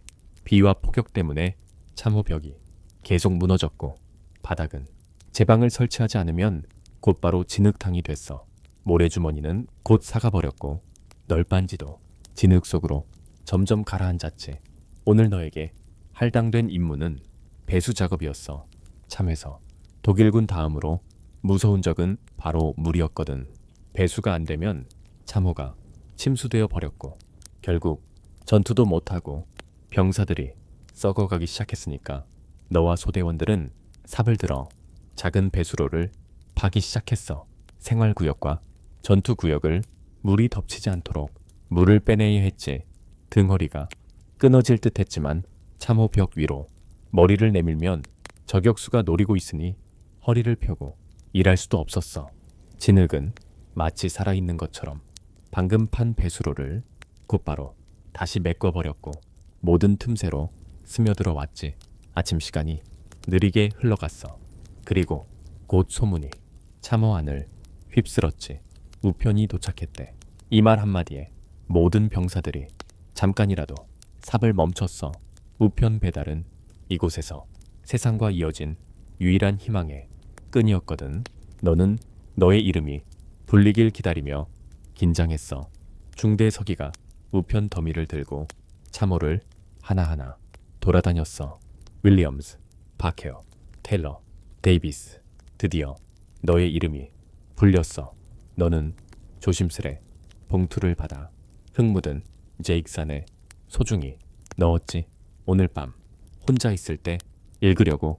편지는 이곳에선 무엇보다도 보물이었어. 어떤 병사들은 소포도 받았어. 뜨개질한 양말, 초콜릿, 담배, 혹은 엄마가 구워보낸 작은 케이크 같은 것들. 이런 선물들은 모두와 나누어 먹었지. 잠시나마 정상이었던 세상의 기분을 느끼고 싶었거든. 우편 배달이 끝나면 다시 작업으로 돌아가야 했어. 오전 시간은 느리게 흐르고 참호 안병사들 시선이 자꾸만 시계를 향했지. 왜냐면 곧 보급대가 온다는 소문이 돌고 있었으니까. 오늘은 뒤쪽에서 식량과 물자, 혹시라도 신문까지 들고 올지 모른다고 했거든. 하지만 보급대 임무는 정말 위험했어. 무겁고 커다란 짐을 지고 때로는 물에 잠긴 연락 참호를 뚫고 지나가야 했고, 심지어 저격수 눈앞을 가로질러 가야 할 때도 있었지. 연락 참호가 무너졌거나 포탄으로 파괴된 구간은 어쩔 수 없이 야지로 올라가서 뛰어야 해는 스네인데, 그건 거의 자살 행위나 마찬가지였어. 오늘 보급대는 다행히 무사히 도착했어. 붉은 얼굴에 상병 하나가 거친 욕을 뱉으며 독일 놈들 포탄 때문에 죽을 뻔했으네 하고 외치면서 들어왔지. 보급품은 재빨리 분배됐어. 오늘 들어온 빵은 꽤 신선했어. 어젯밤 후방 야전 화덕에서 군 거라더라. 그리고 오늘은 플럼잼이랑 사과잼도 나왔어. 또 차와 설탕도 더 보충됐고 물통도 들어왔지. 참호 안에서 물은 총알만큼이나 귀한 자원이었어. 모두 수통을 들고 줄을 섰지. 물은 염소 소독을 엄청 세게 해서 언제나 이상한 약품 냄새가 났어. 아무리 익숙해지려 해도 익숙해지지 않는 그 맛 말이야. 비가 오면 빗물을 모으기도 했지만 무인지대에 썩어가는 시체들이 흘린 오염물질 때문에 빗물도 안심하고 마실 수 없었어. 너는 조심스럽게 수통을 채우고 최대한 아껴 마셨어. 여기선 탈수도 문제였지만 반대로 수통을 너무 자주 비우면 저격수들이 노리고 있는 화장실까지 갈 수밖에 없었거든. 그건 또 다른 죽음의 여정이었지. 화장실 얘기가 나오자면 참호 생활에서 가장 고약한 부분 중 하나였어. 오래된 참호는 그나마 화장실도 제대로 갖춰져 있었어.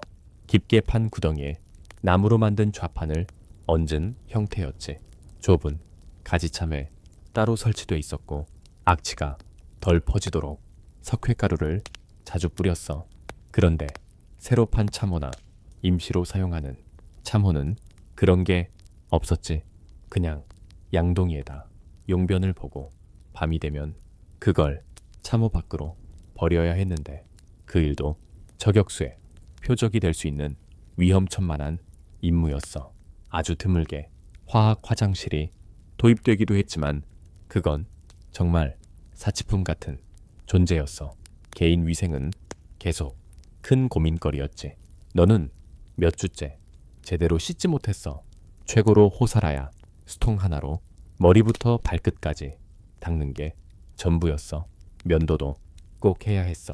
왜냐면 방독면이 밀착되려면 수염이 없어야 했거든.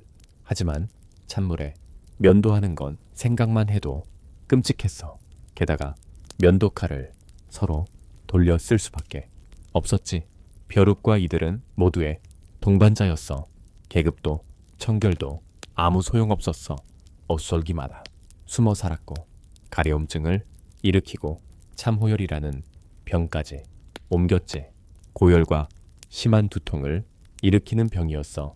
그놈들을 잡아내는 가장 효과적인 방법은 옷솔기를 양초불로 지져서 알을 터뜨리고 성충은 손톱으로 잡아 죽이는 거였어. 이건 일종의 사회활동이었지. 서로서로 등 뒤나 손이 닿지 않는 곳까지 잡아주며 잡담하고 소식도 서로 전하면서 벼룩 사냥을 했으니까, 야, 여기 놈 하나 특대형이다.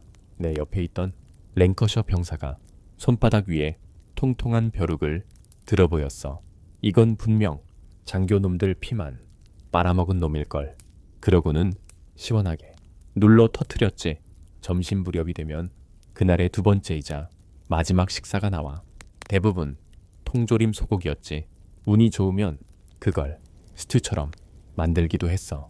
딱딱한 군용 비스킷과 잼을 섞어 넣고 끓여낸 스튜였었는데 그게 좀 먹을만 했어.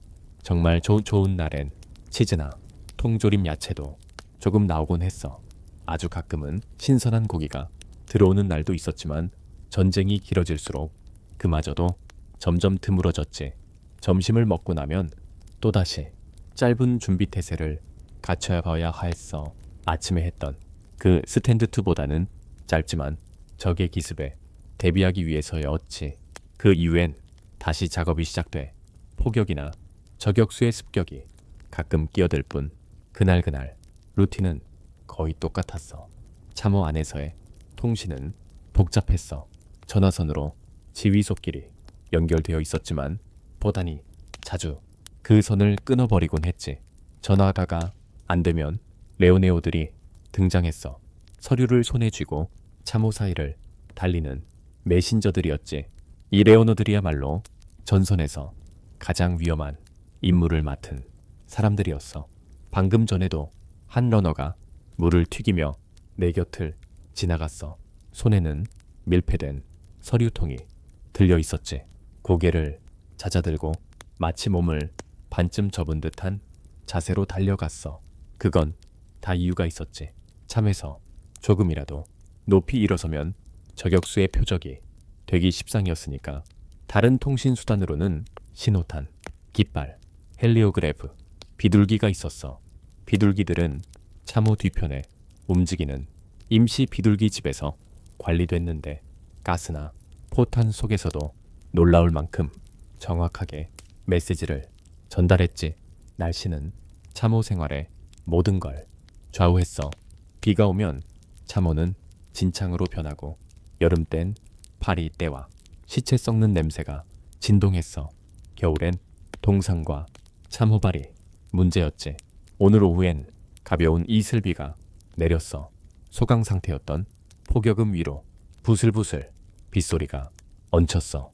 비는 아주 살짝만 내렸지만 모든 것을 축축하고 미끄럽게 만들었지. 점토질 땅은 미끄럽고 사람들은 발을 제대로 디디기가 힘들었어. 그래도 지난달 그 폭풍보다는 낫지 않냐. 토마스가 철학적인 표정으로 중얼거렸어. 그때 번개가 철조망에 떨어져서 독일 놈들이 우리가 공격하는 줄 알고 난리쳤잖아. 포탄을 퍼붓는데 죽을 뻔했지. 참호발은 특히 습한 날씨에 가장 흔한 질병이었어. 병사들은 마치 종교의식처럼 참호발을 관리했지. 시간만 나면 장화를 벗고 양말을 말리고 고래기름이나 기름칠을 발에 발랐어. 마른 양말은 보물이나 다름없었지. 장교들은 병사들의 발을 하루에도 수차례 검사했어. 왜냐면 참호발에 걸린 병사는 껏 전선 전투력을 잃게 되니까. 발 좀 보여. 소희가 명령했어. 플레이트라고 은어로 불렸던 발을 내놓으라고 한 거야. 병사들은 장화를 벗고 양말을 벗었어. 흰색에 쭈글쭈글해진 발가락이 보이는 사람들은 의무관에게 가라고 명령받았지. 경미한 경우는 구급소에서 바로 치료했어. 좀 심각한 경우는 후방으로 후송됐지. 참호 안 의무관은 하루에 한 번씩 순찰을 돌았어. 참호발부터 포탄 쇼크까지 모두 그의 영역이었지. 설사약부터 요드 그리고 럼주까지 거의 모든 치료제가 그의 손에서 나왔어. 좀 더 복잡한 질병이나 부상은 들것 부대가 내리고 후방으로 후송했어. 그 들것 부대가 참호 사이 좁은 길을 빠져나가는 모습은 언제 봐도 씁쓸한 광경이었지. 늦은 오후가 되자 비는 그쳤지만 참호는 여전히 진흙으로 뒤덮여 있었어. 작업조들은 하루의 작업을 마무리하고 있었어. 도구와 자재들을 정리해두고 저녁에 준비 태세를 갖추는 거지. 참호 생활은 끝없는 반복이었어. 매일 똑같은 일상이 지루하기도 했지만 그 지루함마저도 포탄 한 발에 깨져버릴 수 있었으니까 병사들은 언제든지 잠을 청할 수 있도록 몸을 단련했어. 작업하다가도 잠깐 참호 벽에 기대어 잠들곤 했지. 그 잠은 늘 얕았어. 포탄 소리, 명령 소리, 혹은 이동 신호에 언제든 깨야 했으니까. 대부분의 병사들은 아주 작은 소리에도 즉시 눈을 뜨게 되었어. 저녁이 다가오면서 참호 안의 활동이 점점 더 분주해졌어. 식량을 나르는 보급대가 들어오고 부상병들이 어둠을 틈타 후방으로 옮겨졌어. 또 어떤 때는 지원군이 도착해서 최전선에서 잠깐이나마 쉬게 되는 병사들과 교대했어. 참호 시스템은 대체로 3개의 평행한 선으로 구성되어 있었어. 맨 앞이 최전선 참호, 그 뒤가 지원 참호, 그리고 가장 뒤쪽이 예비 참호였지. 지원 참위회는 중대 본부, 예비 병력, 그리고 약간의 물자가 있었어. 예비 참호는 대대 본부가 있었고 좀 더 튼튼하게 만들어진 벙커들이 있었어. 병사들은 이 세 구역을 4-6일 간격으로 돌아가며 지냈지. 그리고 그 모든 것이 끝나면 전선 뒤 후방 마을의 숙소로 잠시 가서 휴식을 취했어. 교대는 굉장히 조심스럽고 정교하게 이루어졌어. 들어오는 병사들은 참호 구조를 잘 아는 가이드와 함께 왔고 적의 움직임, 위험 지역, 진행 중인 작업 등에 대해 보고를 받았어. 무기 점검도 빠지지 않았어. 가스 마스크나 탄약이 충분한지 확인하고 교대가 끝나면 떠나는 부대는 조용히 참호를 빠져나갔지. 하지만 오늘 밤 내 부대엔 교대가 없었어. 최전선에 최소 3일은 더 머물러야 했으니까. 저녁 준비 태세가 어둠 속에서 시작됐어. 모든 병사들이 사격대 돌아와 저 멀리 무인지대를 똑바로 주시했지. 이 시간대는 참호 습격이 가장 자주 일어났어. 소수의 병력으로 적참에 들어가 포로를 잡거나 정보를 빼내고 적을 죽이거나 진지를 파괴하려는 작전이었지. 어둠이 깊어지자 낮 동안 꼼짝없이 숨죽였던 참호 안도 다시 신중한 활기로 차올랐어. 수리 작업조가 모습을 드러내서 밤의 어모 속에 참호를 보수했어. 식량을 나르는 병사들도 조금 더 자유롭게 움직였지.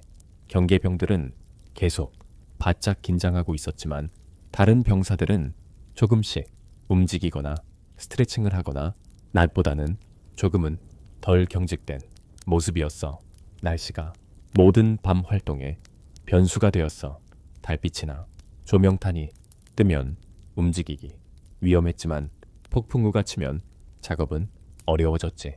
오늘 밤은 구름이 끼었지만 비는 내리지 않았어. 작업하기엔 꽤 괜찮은 조건이었지. 오늘 밤 내 임무는 경계 근무였어.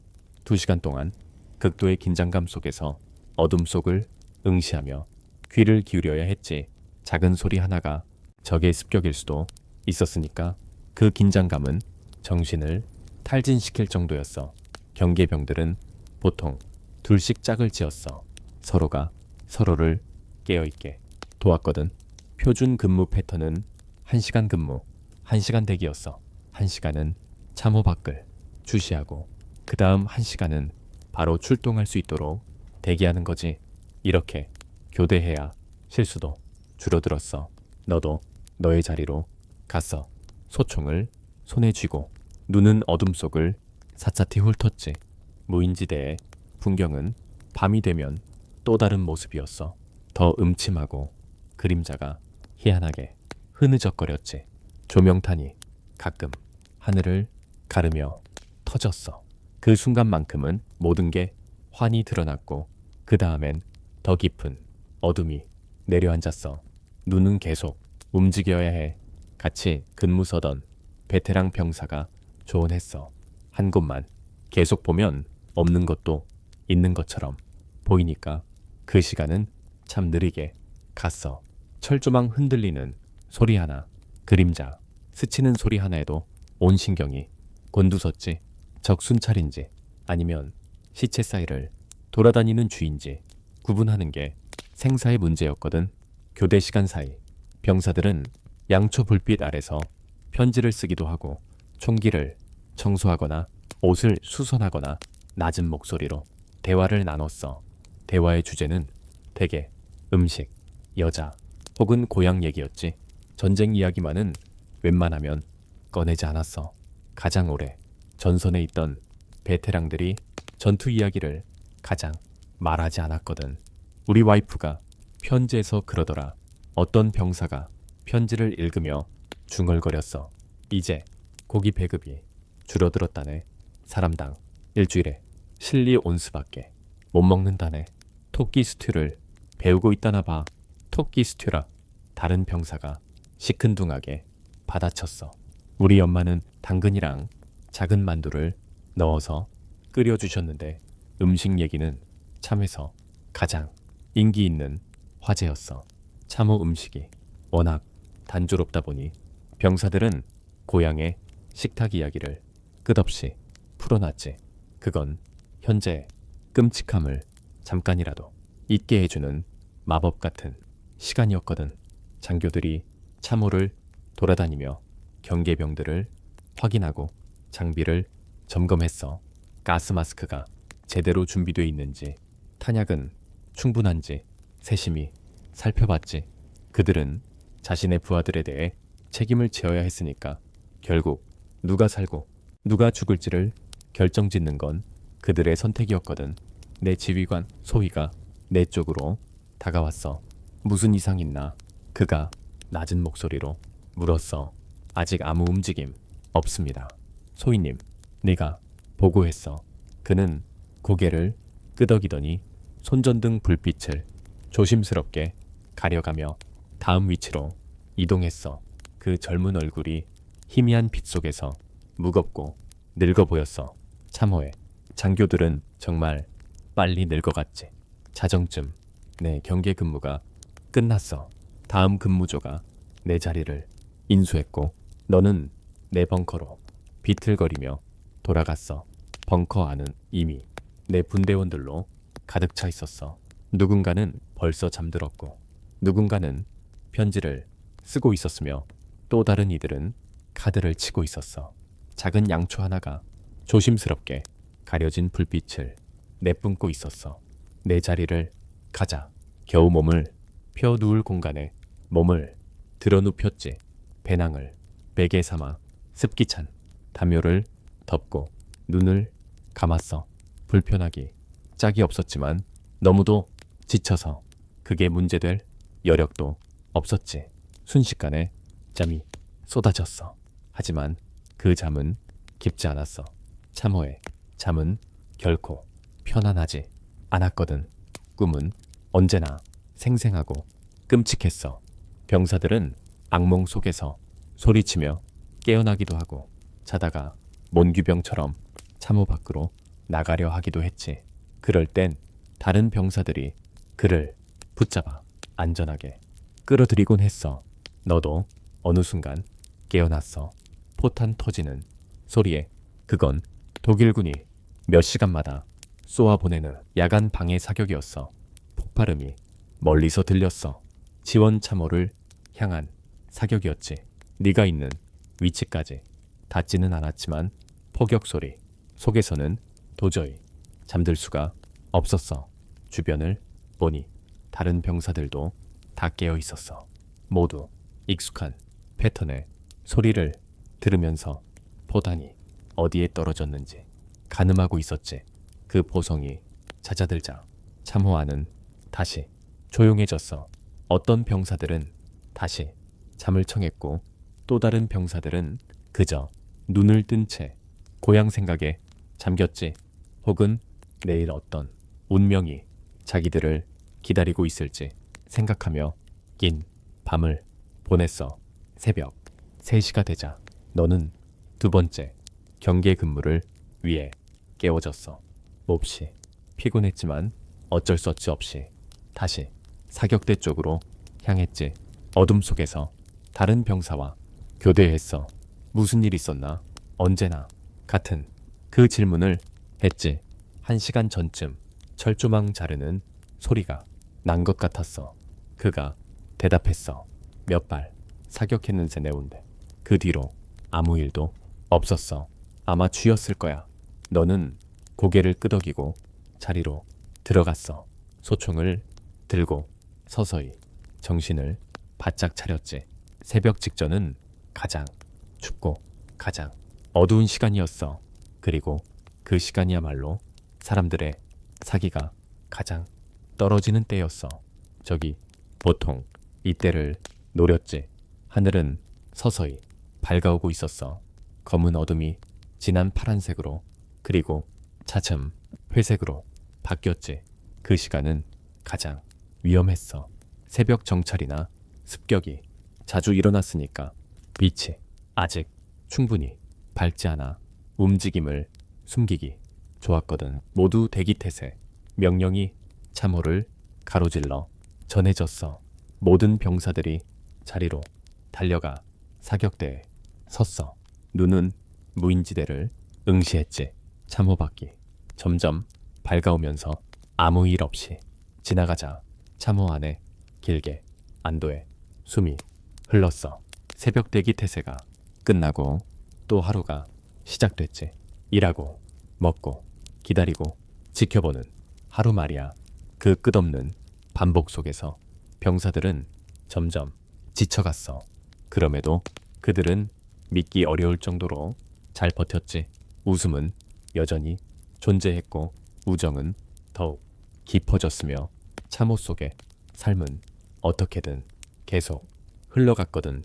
아침이 밝자마자 아침 식사가 도착했어.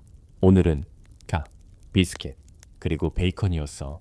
그건 분리 비프보다는 훨씬 반가운 변화였지. 차는 뜨겁고 달콤했어.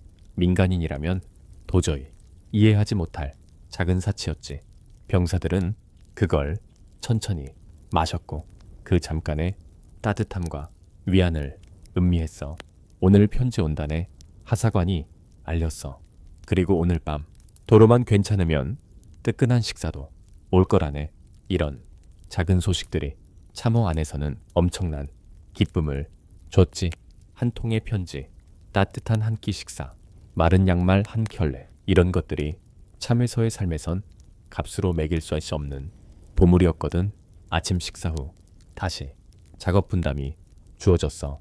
오늘 내 임무는 모래주머니를 채우는 일이었어. 그건 머리를 덜 쓰는 일이었지만 비교적 안전한 편이었지. 너는 참호의 조금 더 넓은 구역으로 이동했어. 거기엔 빈 모래주머니들과 옆에는 흙더미가 쌓여 있었지. 일은 단순했어. 자루를 벌리고 흙을 삽으로 담고 꾹꾹 눌러 담은 뒤 입구를 묶고 다시 쌓아두는 거였어.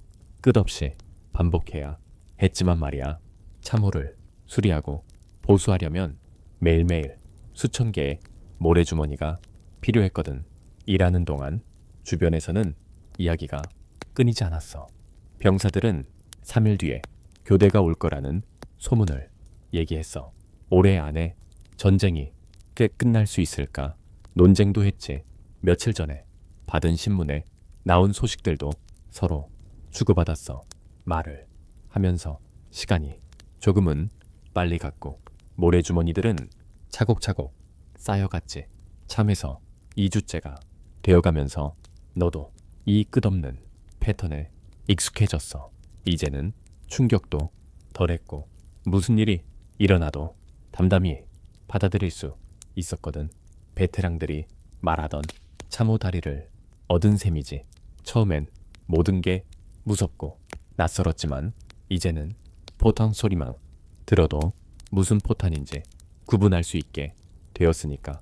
그런데 참에서의 안락함이란 건 사실 착각이었어. 언제든지 깨질 수 있는 허상일 뿐이었지. 전쟁의 현실이 불시에 엄습했거든. 오늘 아침도 평소처럼 시작되었는데 갑자기 그 평온이 산산조각 났어. 너희가 무너진 참호 벽을 수리하고 있을 때였어. 어디선가 익숙하지 않은 소리가 들렸지.